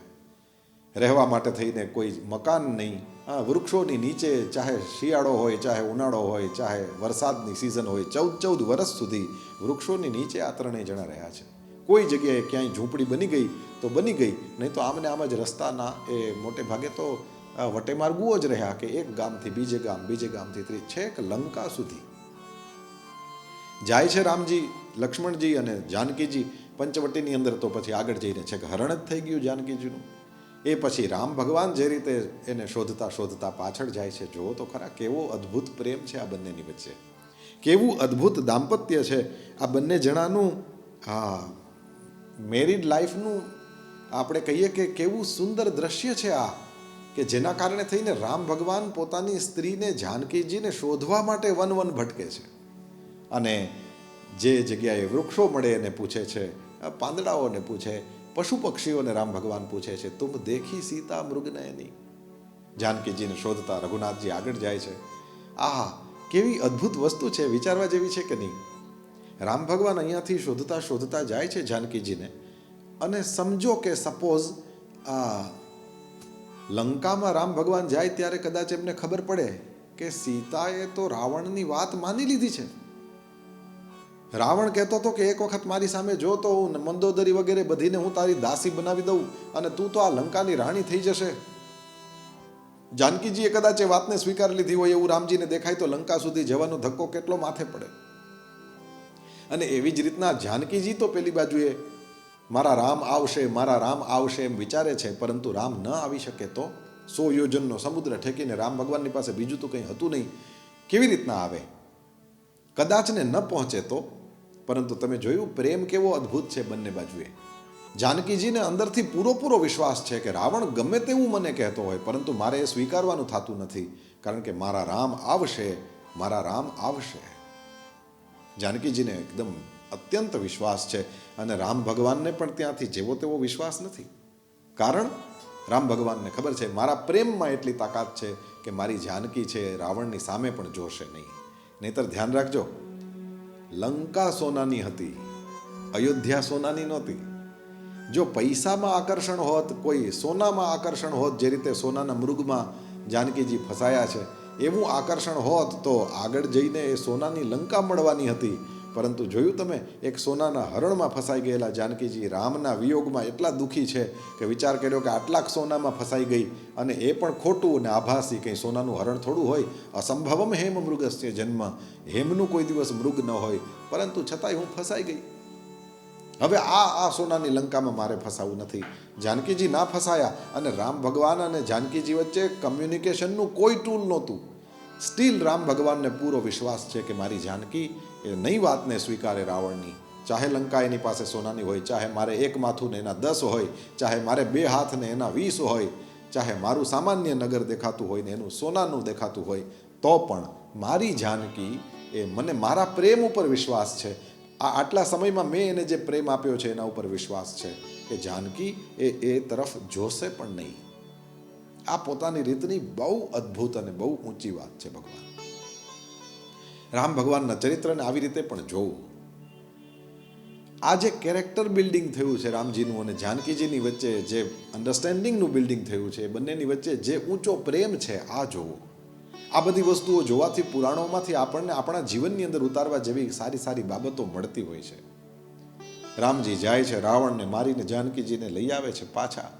અને પછી જાનકીજીએ જોયું કે 14 વર્ષ પછી પણ ભલે મેં આટલું દુઃખ જોયું, પરંતુ એ 14 પગથિયાનું સિંહાસન, એ 14 વર્ષ જાણે 14 પગથિયા બની ગયા. અને એ પછી રામ અને જાનકીજીનો રાજ્યાભિષેક થયો. તમે કલ્પના તો કરો, રામ ભગવાને જાનકીજીને અભિષેક થયો ત્યારે પણ પોતાના વામ અંગની અંદર પાસે બેસાયેલા છે. રાજ્યાભિષેકની એ જે ગાદી છે, તમે જોયું હશે, એક પ્રેસિડેન્ટ હોય તો એકલો જ બેઠો હોય, એની વાઈફ એની સાથે ના બેસે. પ્રેસિડેન્ટની સીટ 2 જણા માટે હોય જ નહીં, એક જ જણા માટે હોય. વડોપ્રધાન થાય, એનો કોઈ પ્રાઇમ મિનિસ્ટર હોય તો એ પોતે એકલો જ હોય. ત્યાં બાજુમાં કંઈ એની ઘરવાળીના, એ કોઈ ટૂર ઉપર જાય, એ કદાચ ફોર્મલ હોય, એક કન્ટ્રીના પેલા પ્રેસિડેન્ટ હોય, બીજી કન્ટ્રીના પ્રેસિડેન્ટને મળવા જતા હોય, કે એના કોઈ ઇન્ડિપેન્ડન્સ ડે કે કોઈ એ ટાઈપનો રિપબ્લિક ડે હોય, એના મહેમાન થયા હોય, તો એવે સમયે એની વાઈફને સાથે લઈને જાય એવું તો દેખાય છે. પરંતુ જ્યારે રાજ ચલાવવાનું છે, જ્યારે બધા નિર્ણયો કરવાના છે, એવે સમયે એની સાથે કંઈ એની વાઈફ ના હોય. જ્યારે તમે જોયું રામ રાજ્યાભિષેકમાં તો ફ્રોમ ડે 1 જાનકીજી રાજ સિંહાસન ઉપર બેસે છે. એનો મતલબ થયો કે રાજ્યના જે નિર્ણયો છે એની અંદર જાનકીજીનો પણ સપોર્ટ છે. જાનકીજીને પણ સેમ લેવલનો જેટલો રઘુનાથજીને ત્યાં રાઈટ છે એટલો જ રાઈટ જાનકીજીને પણ છે. દુનિયામાં ક્યાં જોવા મળે આવું? રાજાશાહી તો હતી, પરંતુ જુઓ પ્રેમનું રાજ્ય છે. રઘુનાથજીનો પ્રેમ જુઓ પોતાની પત્ની માટે, અને જાનકીજીનો પ્રેમ જુઓ. આ ભગવાનની વાત તો ઊંચી છે, પરંતુ કેરેક્ટરની વાત આવે એટલે આપણે કહેવું પડે. એટલા માટે થઈને તમે એવું ચિત્ર જોયું હશે કે બરાક ઓબામા અને એની વાઈફ મિશેલ એ બંને જણાનો બહુ જૂનો ફોટો અને પછી એક પ્રેસિડેન્ટ થયા પછીનો ફોટો, આ પ્રકારેનો ફોટો તમે સોશિયલ મીડિયા ઉપર જોયો હશે. એ ફોટોમાં લખ્યું છે, ઓબામા અને મિશેલનો જૂનો ફોટો છે ને એમાં લખ્યું છે કે a woman's loyalty is tested when her man has nothing. અને પછી નીચે નવો ફોટો છે અને એની અંદર જ્યારે પ્રેસિડેન્ટ બની ગયા છે બરાક ઓબામા ત્યારનો ફોટો છે. ત્યાં લખ્યું છે કે a man's loyalty is tested when he has everything. હવે આમાં રામ સીતાને જુઓ તમે. હર મેન હેઝ નથિંગની વ્યાખ્યામાં વનવાસી રામને જુઓ, અને જ્યારે જાનકીજી છે એવે સમયે જ્યારે રઘુનાથજીને રાજ્યાભિષેક થયેલા જોવે છે અને એવે સમયે રઘુનાથજીના તમે દર્શન કરો તો એવરીથિંગવાળા રામજી છે. જાનકીજીને કેટલો સ્નેહ, કેટલો પ્રેમ કરે છે. તો સીતાજી અને રામજી બંનેના જીવનની અંદર સુખ અને દુઃખ બંનેની એક હાઈટ મને ને તમને જોવા મળે છે. આ બંને જણાની વચ્ચે જે પ્રેમનું બંધન રહ્યું છે, આહા અદ્ભુત. ગૃહસ્થાશ્રમ આનું નામ. જે રીતે શિવ અને સતી પરસ્પર પ્રેમ કરે છે, ગૃહસ્થાશ્રમ આનું નામ. જે રીતે શિવ અને પાર્વતી પરસ્પર પ્રેમ કરે છે, ગૃહસ્થાશ્રમ તે આનું નામ. જે રીતે રઘુનાથજી અને જાનકીજી બંને જણા એકબીજાને પ્રેમ કરે છે. આજની તારીખે પણ વર જ્યારે માંડવામાં પરણવા માટે થઈને આવે છે, એવે સમયે જ્યારે એને પોંખવાના હોય, સાસુમાં સામે આવે અને વરને પોંખે, એવે સમયે આજે પણ સીતાને તોરણ રામ પધાર્યા કરીને આપણે ત્યાં બહેનો ગીત ગાય. પહેલું પોખણું લે છે અને લેરે પનોતું પહેલું પોખણું રે, અને ત્યારે રવાઈએ વરને પોખે પનોતા.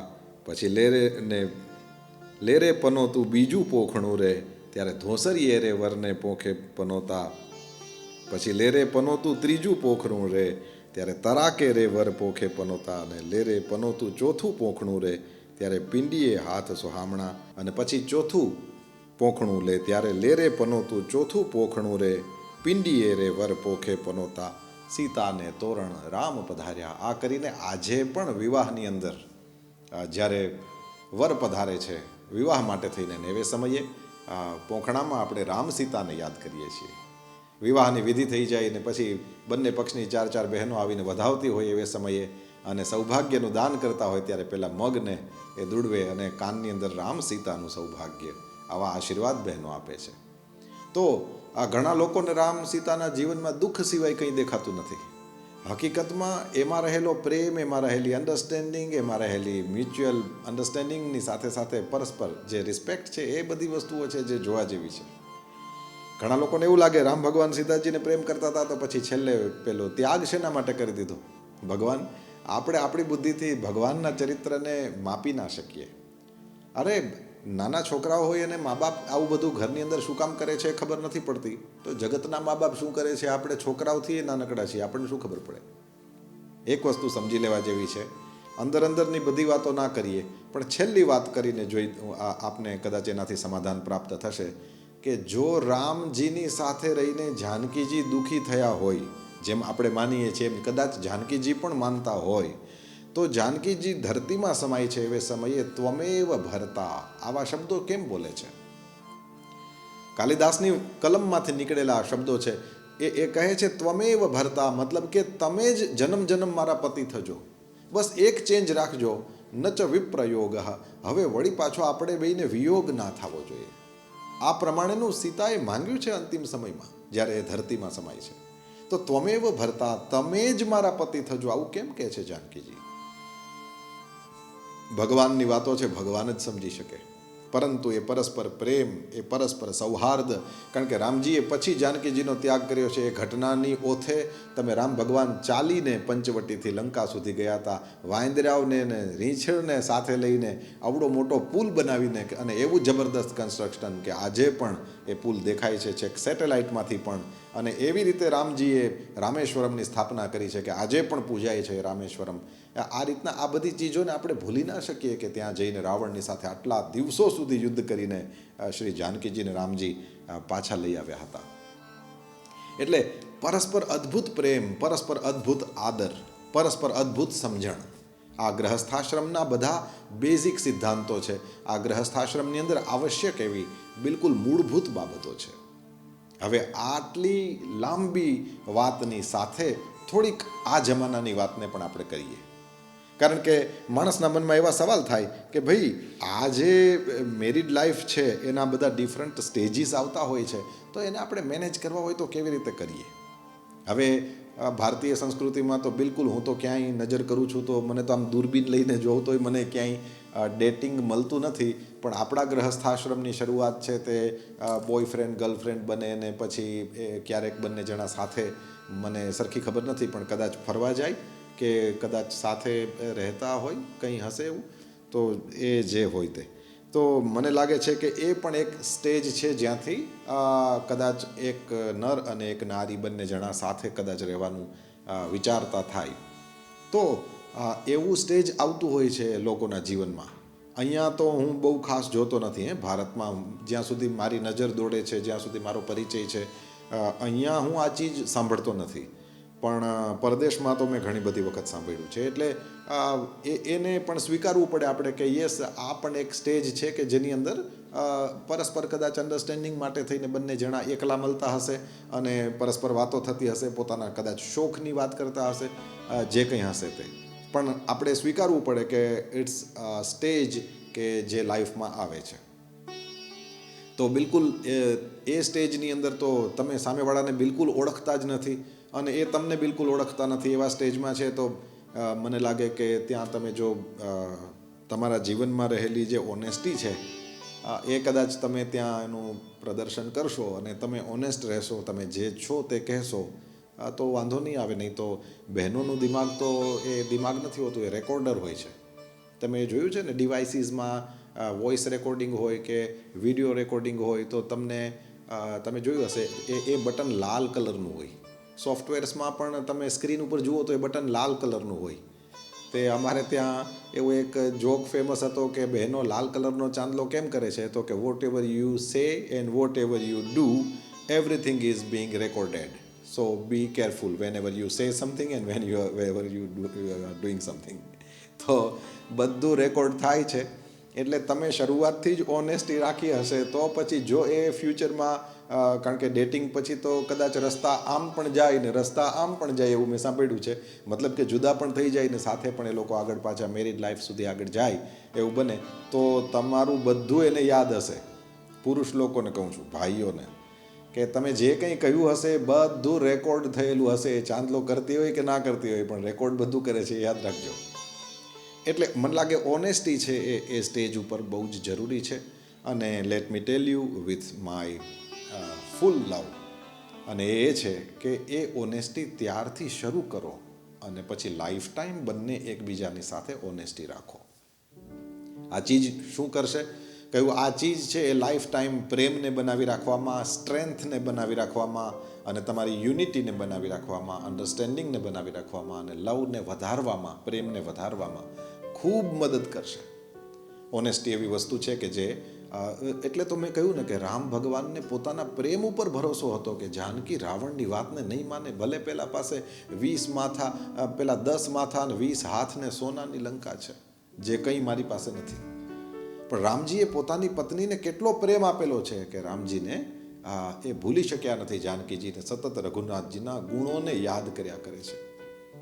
હનુમાનજીએ જ્યારે પેલા વૃક્ષ ઉપરથી જોયા ને જાનકીજીને, એવે સમયે જપતિ હૃદય રઘુપતિ ગુણ શ્રેણી, આવું લખ્યું છે ત્યાં. પોતાના હૃદયની અંદર રઘુપતિના ગુણોને યાદ કરે છે માં. એ રામજીની સાથેથી છૂટા પડ્યા એના પહેલા એ સાથે હતા ત્યારે રામજીએ જાનકીજીને આપેલો પ્રેમ એ જ કારણભૂત છે કે જાનકીજી અત્યારે રામને યાદ કરે છે. તો બહુ મહત્વની અને એક મોટી વાત છે. ધ્યાન આ બાબતે હોવું જોઈએ કે જેટલી તમારી ઓનેસ્ટી હશે એ સ્ટેજ ઉપર મને તમને આગળ લઈ જશે. પછી જો બંને જણા વચ્ચે સહમતિ થાય કે યસ આપણે લગ્ન કરવા છે, તો પછી બીજું જે સ્ટેજ છે તે સગાઈનું ને એ બધું છે. બે પરિવારો મળે અથવા તો બંને જણા પોતે પોતાની રીતે નક્કી કરીને પછી ફેમિલીને જાણ કરે અને એમ કરીને સગાઈ થતી હોય છે. પેલા રજિસ્ટર્ડ મેરેજ પણ થતા હોય છે, પછી વિધિપૂર્વક લગ્ન પણ થતા હોય છે. લગ્ન એ કેટલી બધી વાર કરે અને પેલી વીંટીઓ એકબીજાને આપતા હોય છે, એ બધું પણ થતી હોય છે બધી વિધિઓ. તો એ જે લગ્ન વિધિ થઈ જાય એ સમયે હકીકતમાં મારા ગુરુદેવ ભગવાન પૂજ્ય ભાઈ શ્રી તો એવું કહે છે કે બે વ્યક્તિના લગ્ન થતા નથી, આખા બે પરિવારો એકબીજા સાથે જોડાય છે. ફલાણા કોણ છે તો ગઈકાલ સુધી તો તમે એને ઓળખતા નહોતા, એટલે તમે કહેશો ખબર નથી, અને પછી લગ્ન સંબંધ જોડાઈ ગયો અને પછી તમને એનો એ માણસ એમ પૂછે કે પેલા ભાઈ કોણ છે, કે મારા વેવાઈ છે, એની દીકરી સાથે મારા દીકરાને લગ્ન થયા છે, અથવા તો મેં મારી દીકરી એમના દીકરાને આપી છે. ગઈકાલ સુધી જે કંઈ ન હતા આજે હવે એ વેવાઈ છે. પેલા ભાઈ કોણ છે, કહ્યું એ મારી દીકરીના જેઠ છે. પેલા ભાઈ કોણ છે, કહ્યું એ મારા દીકરાના સાળા થાય. સંબંધો જોડાવા માંડ્યા. જોયું તમે, એ માત્ર એ બે જણા નહીં, આખા બે પરિવારો જોડાઈ જાય છે. એટલે જ્યારે લગ્નની વાત આવે એ સમયે સંપૂર્ણ પરિવારો છે એ એકબીજાને ઓળખે, સમજે, એના માટેનો એક અવસર ઊભો થતો હોય છે. અને આમ જુઓ તો ભાઈ ફલાણા ભાઈ કોણ છે, તો કે એને એક દીકરી જ છે. અચ્છા, ગઈકાલ સુધી એક દીકરી હતી, હવે એ દીકરીને પરણાવી દીધી, તો દીકરી આપી જ ને પછી દીકરો લીધો છે. એટલે હવે મારી દીકરી તો મારી દીકરી છે, એ ફોર લાઈફ ટાઈમ છે, અને હવે મને એક દીકરો પણ મળ્યો. એટલે હવે મારા મનમાં પેલો દીકરો નથી એવી કોઈ ખોટ નથી. કેમ તો કે જમાઈ રાજા જ્યારે આવે ત્યારે દીકરાની સાથે વાત થતી હોય એવી રીતે સસરા વાત કરે છે. આ જે ફેમિલીને અન્ડરસ્ટેન્ડ કરવાની એકબીજાને જે તક મળે છે, આ પ્રમાણેનો જે ચાન્સ મળે છે, મને લાગે કે એ મેરિડ લાઈફને બહુ જ વધારે મજબૂત કરનારું તત્વ છે. અને મેં એવું જોયું છે કે છોકરાઓ પરણે પછી એકબીજાને સમજતા થાય, એને ત્યાં છોકરાઓ થાય, એ પણ મોટા થઈ જાય, કાંઈ ખબર રહેતી નથી કે બંને જણા 20 વર્ષથી મેરિડ લાઈફ જીવે છે, પરંતુ એને કોઈ પણ જાતની સમસ્યા, કોઈ પણ જાતની તકલીફ, કોઈ પ્રોબ્લેમ એની આસપાસ હોતો નથી. કેમ તો કે દાદાએ બેઠા છે. વહુ પરણીને આવી એવે સમયે દાદાજી સસરાએ જીવતા હતા. એટલે પછી એના પોતાના સસરા, પોતાની સાસુ અને પોતાની બધી ફૈજી સાસુઓ, પેલા કાકાજી સસરાઓ, અને મોટી ફેમિલી છે. તો લગ્નના 20 વર્ષ પછી પણ પોતાના છોકરા થોડા મોટા થઈ ગયા છે, 12-13 વર્ષના થઈ ગયા છે, એ પછી પણ બિલકુલ ખબર નથી કે કોઈ જાતની કંઈ લગ્ન જીવનમાં સમસ્યા પણ આવતી હોય છે. કેમ તો કે આખો પરિવાર એની સાથે એક છે, અને કોઈ પણ જાતની ખુશી વહેંચવા માટે પણ કેટલા બધા લોકો છે, અને કોઈ પણ જાતની તકલીફ હોય તો એ વહેંચવા માટે પણ કેટલા બધા લોકો છે. આ પોતાની રીતની એક અદ્ભુત વસ્તુ આપણી ભારતીય સંસ્કૃતિમાં આ લગ્નની સાથે જોડાયેલી છે, કે જેનાથી કેવળ બે જણા જ નહીં, એક આખા પરિવારો એ આવી જતા હોય છે એકબીજાના સંપર્કમાં, અને પછી એક સુંદર અન્ડરસ્ટેન્ડિંગ બધાની વચ્ચે નિર્માણ થતી હોય છે. મારી પોતાની જાણકારીમાં એક વસ્તુ છે, એક ભાઈના એક લગ્ન તૂટ્યા, પેલી બાજુએ એક બહેનના પણ એક લગ્ન તૂટ્યા. પછી એ બે પરિવારો ભગવાનને કરવું ને ભેગા થયા, અને સ્વાભાવિક રીતે બીજી વખત લગ્ન કરે ત્યારે એવી રીતે નહીં હોય કે ઢંગથી જાન આવશે અને ફેરા ફરે ને આ કરે ને તે કરે ને, એવી રીતના ના હોય. જે પહેલાં લગ્ન થતા હોય એમાં જે રીતની વિધિઓ થાય, આ છે તે છે, એવું બીજા લગ્નમાં આપણે ત્યાં જોવામાં આવતું નથી. પરંતુ કન્યા પક્ષવાળાને, એટલે કે કન્યાના પિતાને ખબર પડી કે ભાઈ છોકરાના પહેલાં લગ્ન થયા એ બંને જણાએ લવ મેરેજ કર્યા હતા, ને એમાં તો બસ એ તો બે જણા જ હતા, એને ત્યાં કોઈ હતું નહીં મંદિરમાં જ્યારે એ બંને જણાએ લગ્ન કર્યા. એટલે સામસામા હાર પહેરાવી દીધેલા, કોઈ વિધિ નહોતી થઈ. જ્યારે છોકરાની ઈચ્છા તો એવી છે કે એને અગ્નિની ચારે બાજુએ, અગ્નિની સાક્ષીએ, સમાજની સાક્ષીએ, વડીલોની સાક્ષીએ, બ્રાહ્મણોની સાક્ષીએ ફેરા ફરવાના બાકી છે, અને એ છોકરાની ઈચ્છા એવી છે કે લગ્ન તો કરવા છે, પરંતુ ઢંગથી, જેને કહેવાય લગ્ન, એવી રીતે લગ્ન કરવા છે. જુઓ કેવો એ પિતા, જે દીકરીનો બાપ છે, કેવો દિલનો મોટો માણસ હશે. એણે તરત જ કીધું કે અચ્છા દીકરા, તારી ઈચ્છા છે, કંઈ વાંધો નહીં, આપણે એવી રીતે જ લગ્ન કરશું જાણે તમારા બંનેના પહેલી જ વાર વિવાહ થઈ રહ્યા છે. દીકરી ખુશ છે, તું મારો દીકરો છે, અને હું તને થોડો નારાજ કરું. અને આમ કરીને એ દીકરીના પિતાએ જાણે પોતાની દીકરીના પહેલી જ વાર લગ્ન કરતા હોય આ રીતે કર્યા. સામસામા બે પરિવારો મળ્યા, અને પરસ્પર બધાના વચ્ચે સંબંધો બંધાયા, અને બધા ખુશ હતા. આ તો મારી જાણકારીની વાત મેં તમને કરી.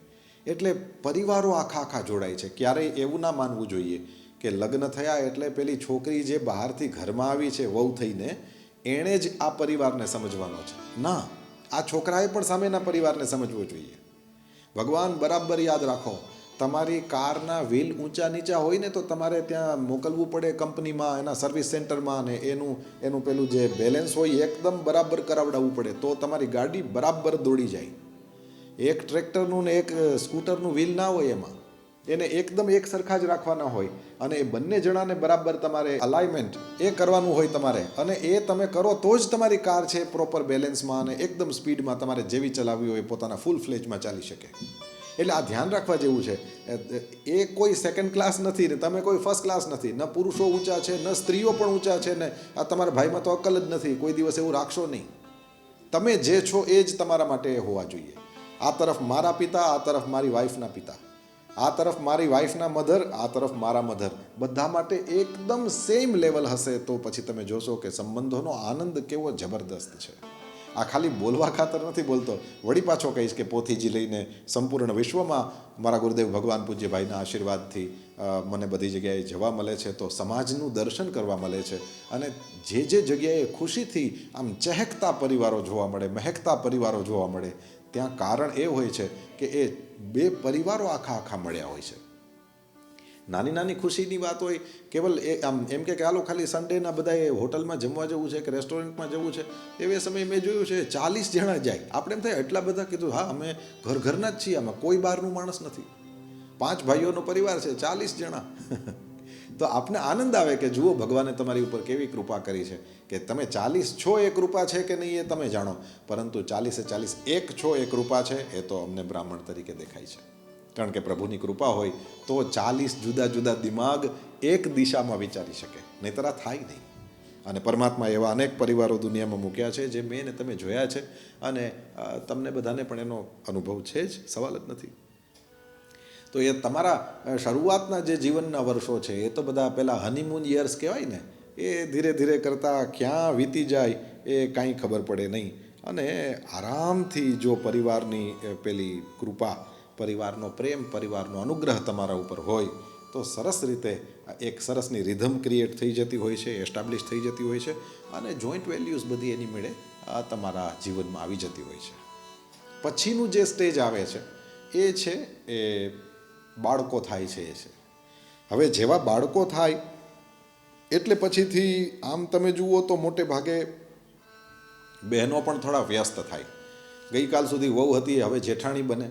આ પોસિબલ છે. એ થોડાક જ વર્ષોમાં સાસુ બનવાની હોય. છોકરાઓ થયા પછી તો છોકરાઓ કેટલા જલ્દી મોટા થઈ જાય છે ખબર જ નથી પડતી. એટલે એ જે વર્ષો છે, વન્સ તમારા છોકરાઓનો જન્મ થયો ને એ પછી તમે એને, તમારું વર્લ્ડ એ હોય છે અને because of centre of your world is those kids, એટલે પછીથી તમારા ખુદના માટે થઈને તમે એકબીજાની સાથે કંઈ વાતચીત કરી શકો, એના માટે થઈને પરસ્પર કંઈક સમજવું હોય કે બંનેને પોતાને થોડું આમ ગ્રો કરવું હોય તો એના માટે થઈને ઓછો સમય રહેતો હોય છે. અને મને એમ કહેવાનું મને એમ થાય છે કે એ ચીજ તો દુનિયામાં બધી જગ્યાએ આવી જ હોય છે, એમાં કંઈ ફરક નથી. પણ જો તમે જ્યારે એ છોકરાઓ જન્મ્યા એના પહેલાંનો સમય છે એની અંદર એકબીજાને દિલ ફાડીને પ્રેમ કર્યો હશે તો એ સમયે એ પહેલાંના સંબંધો, પહેલાંની સમજણ, પહેલાંનો સ્નેહ એ બધું અત્યારે પણ તમારી ગાડીને આગળ વધવા માટે થઈને ફ્યુલનું કામ કરશે. ભાઈ બહુ મળી નથી શકતા આપણે, બરાબર છે. તું આખો દિવસ છોકરાઓને સાચવવામાં અને એ બધામાં પડી હોય, હું આખો દિવસ કામ ધંધામાં, ફેક્ટરીમાં, જોબમાં, ઓફિસમાં બિઝી હોઉં, પરંતુ તોય તે એ મળતી 4 સેકન્ડ પણ, કેમ કે બેઝમાં પેલો લવ, અન્ડરસ્ટેન્ડિંગ અને પરસ્પર રિસ્પેક્ટ છે, એટલે એ સમયે મળતી 4 સેકન્ડ કોઈ સમયે મળતી 4 કલાક કરતાં પણ વધારે કામ કરશે. આ ચીજ તો જે અનુભવે એ જ જાણશે. મને લાગે છે એવે સમયે પછી તમારી પ્રાયોરિટીઝ બદલાય છે, રાઈટ, બરાબર છે, અને બદલાવવી જોઈએ. કારણ કે માત્ર આપણે એ જે જીવન જીવતા હતા એ જ જીવન લાઈફ ટાઈમ આપણને મળવાનું નથી. પછીથી આપણી રિસ્પોન્સિબિલિટીઝ આપણને કોલ કરતી હશે અને આપણે આપણી જે ડાયરેક્શન છે એ પેલા હનીમૂન પીરિયડમાંથી આપણે બહાર કાઢવું પડશે અને છોકરાઓ જન્મે પછીથી આપણી પ્રાયોરિટીઝ બધી એ થઈ જતા હોય છે. પણ બેઝમાં એ રિસ્પેક્ટ, એ લવ અને એ બધી અન્ડરસ્ટેન્ડિંગ હશે તો મને લાગે કે કંઈ જ વાંધો નથી આવતો હોતો. અને ઓછો સમય મળે તો પણ બિલકુલ એને આપણે પ્રોબ્લેમની જેમ ના જોઈને, એને કોઈ મેનેજ કરવાનું આમ એક્સ્ટ્રા એના માટે એફર્ટ જોઈએ છે એવી રીતે ના જોઈને આપણે કરી શકીએ છીએ. અને આવું દુનિયામાં દેખાય છે એટલા માટે આપણે કહેવાનું મન થાય કે યસ, આ થઈ શકે છે. તો છોકરાઓ પછી પણ પ્રેમ ટકેલો રહેશે અને એ પછી પણ કંઈ બીજો વાંધો નથી આવતો હોતો. અને લગ્નના 20 વર્ષ, 25 વર્ષ, 30 વર્ષ આમ મોટો સમય છે એ જાય એ પછીથી કહે છે લોકોના શરીર પોતાના શરીર જ નબળા પડે. 20-25 વર્ષે પરણ્યા હોય, પછી 40 વર્ષ પછી શરીરમાં નાની મોટી કંઈ ને કંઈ વસ્તુ શરૂ થઈ જાય. 50 વર્ષ પછી એ રોગોનું રૂપ લેવા માંડે. અને 60-65 વર્ષના ઉંમરના માણસો હોય એ લોકો માટે થઈને તો ક્યારેક આપણને એમ લાગે કે હવે આ એકબીજાને છોડીને ક્યાં જાય, એટલે એકબીજાની પાસે છે, બાકી આ બંને એકબીજાને પસંદ કરતા નથી. કારણ કે હવે જે એની પ્રાયોરિટી એના છોકરા હતા એ હવે પ્રાયોરિટીમાં એનું પોતાનું શરીર આવી જાય અને એને લેવું પડે. કારણ કે ના લે તો એના શરીરની એ કેર બરાબર કરી શકે નહીં. અને સ્વાભાવિક રીતે બધી આદતો પડી ગઈ હોય. અમુક વાગે ચા જોઈએ, અમુક વાગે જમવું પડે, અમુક વાગે સૂઈ જવું પડે, અમુક વાગે બહાર મંદિરે જવું પડે, અમુક વાગે રાતનું ભોજન લઈ લેવું પડે, રાત્રે નીંદર આવે ના આવે, આવું બધું ઘણું બધું જેમ જેમ ઉંમર મોટી થાય એમ થતું હોય છે એવું કહે છે. પણ મને લાગે છે કે એવા પરિવારો પણ છે કે એ લોકો બદલતા સમયને ઓળખી જાય છે. સમય બદલે, પ્રાયોરિટીઝ બદલે. જે ગઈકાલ સુધી છોકરાઓ આપણને પૂછીને ઘરની બહાર જતા હતા એના એ છોકરાઓ દરેક વાતની અંદર ડિસિઝન લેતા થઈ ગયા હોય, કારણ કે આપણે જેને ઘરનો બધો વહીવટ છે હેન્ડઓવર કર્યો હોય. અને ગઈકાલ સુધી પપ્પા અને દાદા લોકો જે કામ કરતા હતા હવે આપણે કરતા હોઈએ. તો મને લાગે કે એવો સમય જે બદલતો સમય અને બદલેલો સમય છે એને બરાબર માણસ પારખી શકે, જોઈ શકે અને એની અંદર હવે શું ડિસિઝન લેવાય, હવે કેવી રીતે કરાય એ જો સમજી જાય તો મને લાગે કે એ વળી પાછા પણ પેલા બેઝમાં જો પરસ્પર અન્ડરસ્ટેન્ડિંગ અને એ રિસ્પેક્ટ અને લવ હશે તો મને નથી લાગતું કે એ ટોલરેટ કરવાનો સમય આવશે એ પણ બીજા જેવો દુઃખી કરનારો હશે. બીજાઓને જેને પરસ્પર એટલો પ્રેમ નહીં હોય, અન્ડરસ્ટેન્ડિંગ કંઈ વિકસાવેલી જ નહીં હોય અને રિસ્પેક્ટ તો ભૂલી જ જાઓ, આવા જેના મેરિડ લાઈફ હશે એના કરતાં તો આ લોકો ક્યાંય વધારે સારી રીતે, મેં તો કહ્યું ને, ફ્રોમ ડે 1 ડેટિંગ પીરિયડથી લઈને તમારે ઓનેસ્ટી અને લવ અને રિસ્પેક્ટ અને આ જે અન્ડરસ્ટેન્ડિંગ છે આ બધી ચીજોને સાથે લઈને ચાલવી જોશે. જો તમે આમ કરી શકશો તો મને લાગે એ ટોલરેટવાળો પીરિયડ પણ આવતો તો બધાના જીવનમાં હોય જ છે, પરંતુ એમાં પણ કંઈ ને કંઈ પ્રેમની વાત એ આવશે. બાકી તો એવું છે કે તમે એકબીજાને ખુશ કરી શકો એવું તમારી પાસે જે કંઈ હોય, આને કંઈ સારા જોક્સ કરતા આવડતા હોય, પૈસા કમાતા આવડતા હોય, પોતાની વાતોથી એ પેલી પત્નીને ખુશ રાખતો હોય કે પેલી પોતા સરસની તૈયાર થઈને એની સામે આવે અને એને દરેક રીતે સપોર્ટ કરે, એ તમારા બંને પાસે એકબીજાને ખુશ કરવાના જેટલા પણ સાધનો છે એ બધા સાધનો ધીરે ધીરે ધીરે ઢીલા પડે અને ધીરે ધીરે બંધ થતા હોય છે. એટલે પછીથી જે અન્ડરસ્ટેન્ડિંગ ને લવ ને એટલે વસ્તુઓ ઘટશે, વસ્તુઓ ઓછી થતી જશે, પરંતુ એવે સમયે જે ભાવ પ્રેમ છે એ જો બનાવી રાખેલો હશે તો મને લાગે જીવનના એવા વર્ષો છે એને પણ પાસ કરવામાં એ મદદ કરશે. અને આપણને કહેવું ના ગમે પણ એ પણ સાચું છે ને કે કંઈ બધા એવા ભાગ્યશાળી નથી હોતા કે બંને સાથે જ ભગવાનના ધામમાં જાય. ક્યારેક કોઈ બહેન આગળ થઈ જતા હોય છે, ક્યારેક કોઈ જગ્યાએ કોઈ ભાઈ પણ આગળ થઈ જતા હોય છે, અને પછી જે વધે તે એક હોય એના માટે પછીનું આગળનું જે જીવન છે એ કાઢવાનું કઠિન પડતું હોય છે, આપણે જાણીએ છીએ. એટલે યસ, એ વાત પણ સાચી છે કે પછી તો જિંદગી આખી નવા જ એડજસ્ટમેન્ટમાં જતી હોય છે અને એ કરવું આપણી મજબૂરી હોય છે. ક્યાં જઈએ, કદાચ કોઈ વ્યક્તિ એવું વિચારે કે હું એ ના થવા દઉં તો આપણા હાથમાં નથી. મને લાગે આવા સમયની અંદર જે નવું એડજસ્ટમેન્ટ કોઈ વ્યક્તિને કરવું પડે એ પોતાની રીતની કોઈ ઈચ્છનીય કે સારી પરિસ્થિતિ નથી, પરંતુ શો મસ્ટ ગો ઓન એ આપણે જાણવાનું. આપણે ગમે તેમ કરીને આપણે જે ગુમાવી લીધું છે એના વિશે તો આપણા હાથમાં કંઈ છે નહીં, તો આપણે એના વિશે શું વિચારીએ. પરંતુ જે આપણા હાથમાં હોય, ભાઈ પતિ જતો રહ્યો પણ નાનું બાળક તો ખોળામાં છે, તમારી પાસે તમારા મોટો દીકરો હોય તો દીકરો છે, વહુ તો છે, કદાચ તમારી પાસે દીકરી અને જમાઈ તો છે, કોઈ નથી તો તમારા દેર દેરાણી તો છે. તમે એડજસ્ટ કરીને એની સાથે જોડાઈ જાઓ. ઘરવાળી જતી રહી છે કંઈ વાંધો નહીં, હવે દીકરો ને વહુ કે એમ કરો પણ એની સાથે ભળી જાઓ, એની સાથે મળી જાઓ. કારણ કે જીવનનું પરમ સત્ય તમારી સામે આવ્યું છે કે કોઈ કાયમ માટે રહેવાનું નથી, પરંતુ જેટલો સમય છે એને ગમતી હતી એવી પ્રવૃત્તિ કરીને તમે એને શ્રદ્ધાંજલિ આપી શકો છો. જે પણ જતું રહ્યું છે એને શું ગમતું હતું એવી વસ્તુઓ કરો તમે, અને તમે જોશો કે એ આત્માના આશીર્વાદ એ મને ને તમને પ્રાપ્ત થાય છે. ઘણા લોકોનું જીવન બદલાઈ જતું હોય છે, પરંતુ એટલા હોશિયાર હોય, એટલા સારા માણસો અને એટલા બધા સમજદાર માણસો કે એના પ્રત્યેનો પ્રેમ તો ક્યાંય જવાનો નથી. એ તો હૃદયના એક ખૂણાની અંદર સાચવીને મૂકી દીધેલો છે. પણ હવે મારી સામે જે દુનિયા છે, મારે એની સામે જોઈને જીવવાનું છે. અને હું જેમ પહેલાં બધાને કામ લાગતો હતો કે લાગતી હતી, એ જ પ્રમાણે મારે ફરીથી મારા જીવનને આગળ લઈ જવાનું છે. મને લાગે જો એવી રીતના કોઈ વ્યક્તિ જીવશે તો જે બદલતી પરિસ્થિતિ કે બદલેલી પરિસ્થિતિ છે એને બરાબર સમજી જશે. અને પછી એ ચાહે ડેટિંગવાળો પીરિયડ હોય, ચાહે મેરિડ લાઈફવાળો પીરિયડ હોય, ચાહે હનીમૂન યર્સનો પીરિયડ હોય, ચાહે છોકરાઓ પેદા થઈ જાય એ પછીનો પીરિયડ હોય, ચાહે એકબીજાની ઉંમર મોટી થતી જતી હોય ત્યારનો પીરિયડ હોય, કે પછી કોઈ એક માણસ છોડીને જતું રહે ત્યાં સુધીનો પીરિયડ હોય, એ બધા જ પીરિયડ્સની અંદર મને લાગે કે એવો માણસ એ બદલતી પરિસ્થિતિમાં એડજસ્ટમેન્ટ કરતો જશે, સમજદારી બતાવતો જશે, હક નહીં દેખાડે ને પોતાની ફરજોને પૂરી કરતો જશે. અને મેં જોયું છે જે પોતાની ફરજોને પૂરી કરે એ બધાના દિલનો હાર હોય છે, બધાને અત્યંત પસંદ હોય છે. એવા માણસને બધા લોકો ખૂબ પ્રેમ કરતા હોય છે અને એવા માણસને પણ પ્રેમ વહેંચતા આવડતો હોય છે. તો ગ્રહસ્થનો તો પાયો જ પ્રેમ છે. આજે ગ્રહસ્થાશ્રમ વિશે આપણે ખૂબ વાતો કરી. હકીકતમાં આનો પાયો જો હોય તો પ્રેમ છે. કારણ કે પ્રેમ હશે તો અન્ડરસ્ટેન્ડિંગ એની મેળે આવી જશે, પ્રેમ હશે તો રિસ્પેક્ટ એની મેળે આવી જશે. પછી તમે સામેવાળાને યુઝ કરવાનું, એબ્યુઝ કરવાનું વિચારી જ ના શકો, રિસ્પેક્ટ રાખશો.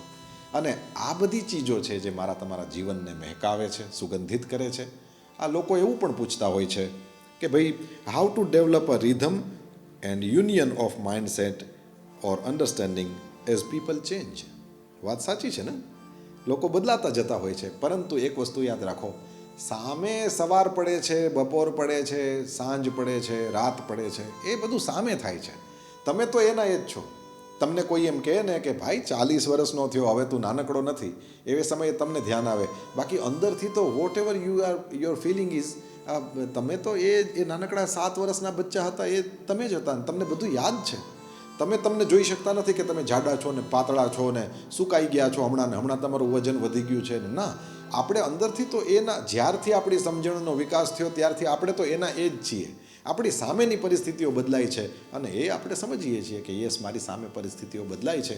તો એવે સમયે કદાચ કોઈ વ્યક્તિને એ રિધમને ક્રિએટ કરવી હોય કે એ પ્રકારનું માઇન્ડસેટ સેટ કરવું હોય તો એવા માણસે બીજું કંઈ કરવાનું નથી. મેં વળી પાછો આ વાતને મારે લઈ આવવી પડશે પ્રેમ પાસે જ. કારણ કે હું જોઉં છું કે આ એક જ એવું તત્વ છે, માણસની જો બેઝિક જરૂરિયાત હોય તો પ્રેમ. તમે જીવો છો પ્રેમથી જ. અસલમાં તમે ખાઓ છો પ્રેમ, તમે પીઓ છો પ્રેમ, તમે શ્વસો છો, નાકથી શ્વાસ લો છો, એ પ્રેમ જ. જેને કોઈ પ્રેમ ના કરતો હોય એવો માણસ વહેલો મરી જાય. અને જેને અનેક લોકો પ્રેમ કરતા હોય તેવો માણસ ગમે તેવી સમસ્યાની અંદર પણ નીકળી જાય. જાનકીજીને આજે આપણે ઘણીવાર યાદ કર્યા છે. લંકાની એ ભયંકર પરિસ્થિતિની વચ્ચે પણ તમે જોયું ને, ત્રિજટા નામની એક રાક્ષસી છે જે જાનકીજીને પ્રેમ આપતી હતી મા જેવો. તો એવે સમયે જાનકી પણ એને મા કહીને બોલાવે છે. અને એ એક આધારે જાનકીજી કેટલો બધો સમય કાઢી ગયા. એવી રીતે રઘુનાથજીની પાસે લક્ષ્મણજી છે, આ તરફ હનુમાનજી છે, બીજા અનેક એવા ડાયા માણસો એમની પાસે અંગદ જેવા હતા કે એના કારણે થઈને રામજીનો પણ એકલતા ન રહી એવો સમય એમનો એ રહ્યો નહીં. એમણે એને અપનાવી લીધા, ત્યાં એડજસ્ટમેન્ટ કરી લીધું રામ ભગવાને. જાનકીજીએ ત્રિજટા સાથે એડજસ્ટમેન્ટ કરી લીધું. નહીંતર કોઈ દિવસ કોઈને કોઈ ક્યાંય જોયા નહોતા. પણ એટલું સરસ રીતે એની સાથે રિધમ ક્રિએટ કરી લીધી કે એમ કરીને બદલતી પરિસ્થિતિમાં પણ પેલું સરસનું એ એડજસ્ટમેન્ટ થઈ ગયું. અને એમ કરીને એવી ફાઇન રિધમ ક્રિએટ થઈ કે એ સમય નીકળી ગયો અને એ સમય પૂરો થઈ જતાં વાર ન લાગી. એમ આ જે સમય મારી તમારી આસપાસ આજે છે એ સમય કંઈ કાયમ માટે નથી. સમય તો બદલતો જ રહેવાનો છે પ્રભુ.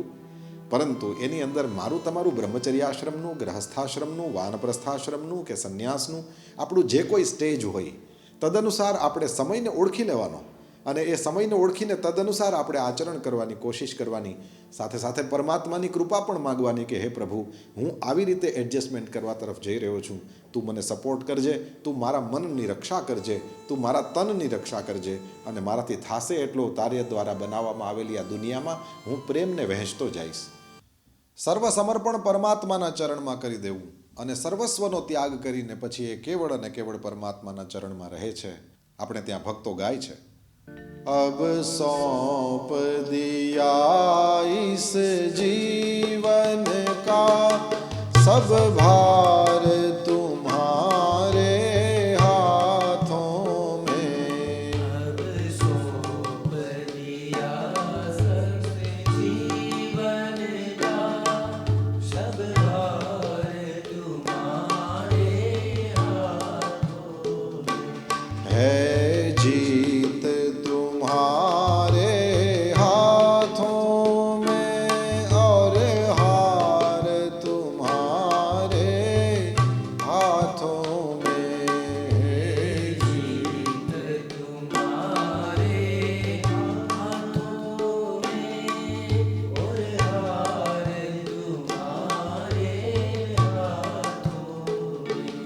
जो जग में रहूं तो ऐसे रहूं, जग में रहूं तो ऐसे रहूं, जैसे जल में कमल का फूल रहे, जैसे जल में कमल का फूल रहे। मेरे सब गुण दोष समर्पित हों, सब गुण दोष समर्पित हो, करतार तुम्हारे हाथों में, करतार तुम्हारे हाथों में। अब सौंप दिया इस जीवन का सब भार तुम्हारे हाथों में। अब सौंप दिया इस जीवन का सब भार तुम्हारे हाथों में।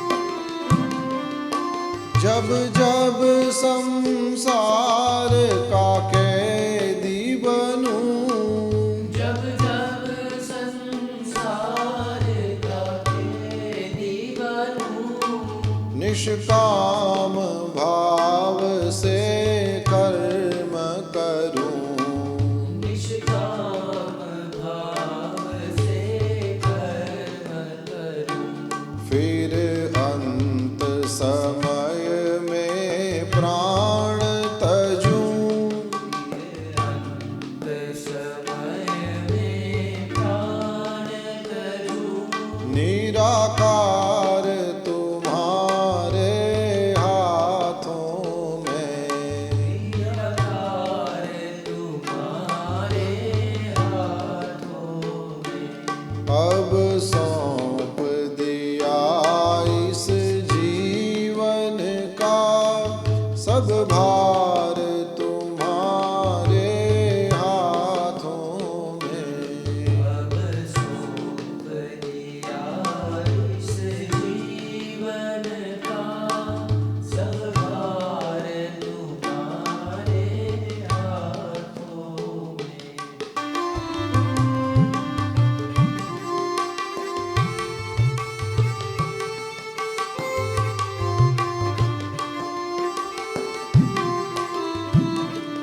मेरा निश्चय है एक यही, मेरा निश्चय एक यही, एक बार तुम्हें पा जाऊं मैं, एक बार तुम्हें पा जाऊं मैं। अर्पण कर दूं दुनिया भर का, अर्पण कर दूं दुनिया भर का सब प्यार तुम्हारे हाथों में। सब प्यार तुम्हारे हाथों में। अब सौंप दिया इस जीवन का सब भार तुम्हारे हाथों में। अब सौंप दिया इस जीवन का सब भार तुम्हारे हाथों में। अब सौंप दिया इस जीवन का सब भार तुम्हारे हाथों में। अब सौंप दिया इस जीवन का सब भार तुम्हारे हाथों में। મને લાગે છે આવી રીતના આપણે પ્રેમથી જીવીશું તો પરબ્રહ્મ પરમાત્માને તો ગમશું જ ગમશું, આપણી આસપાસના લોકોને પણ આપણે ખૂબ ગમશું અને જીવનને સફળ કરવાની બાબતે મને લાગે આપણે સક્સેસ થઈશું. આટલા દિવસો સુધી તમે લોકો મારી પાસે થી આવી સારી સારી વાતો સાંભળતા રહ્યા. તમારા ત્યાં લોહાણા કલ્ચરલ ફાઉન્ડેશન ઓફ ટોરન્ટોના બધા પદાધિકારીઓએ મને કહ્યું, એટલે આવા સબ્જેક્ટ્સ ઉપર પણ મને વાતો કરવાનો ચાન્સ મળ્યો. મને પણ ખૂબ ખુશી છે આવી રીતના નવી વાતો કરવાનો અવસર મળે ત્યારે કંઈ ને કંઈ શાસ્ત્રોને જોવાની નવી દૃષ્ટિ પ્રાપ્ત થાય અને તમને લોકોને પણ અમારી પાસેથી અમારો જે કંઈ અભ્યાસ હોય, અમારા જે કંઈ વિચારો હોય એ તમારા સુધી પહોંચે. મને લાગે ડાયરેક્ટ દિલથી કોઈ વાત કરે તો એ ડાયરેક્ટ દિલ સુધી જ પહોંચતી હોય છે. પરમાત્માને પ્રાર્થના કે સૌના પ્રેમને ખૂબ ઊંચાઈ આપે, આપ સૌનું જીવન પ્રસન્ન, મધુર અને મંગલ બને અને સૌને માટે થઈને ખૂબ ખૂબ હાર્દિક આભાર અને સૌને માટે આશીર્વાદની લાગણી સાથે સૌને પ્રેમથી જય શ્રી કૃષ્ણ, સૌને પ્રેમપૂર્વક જય સિયારામ, સૌને પ્રેમ પ્રણામ.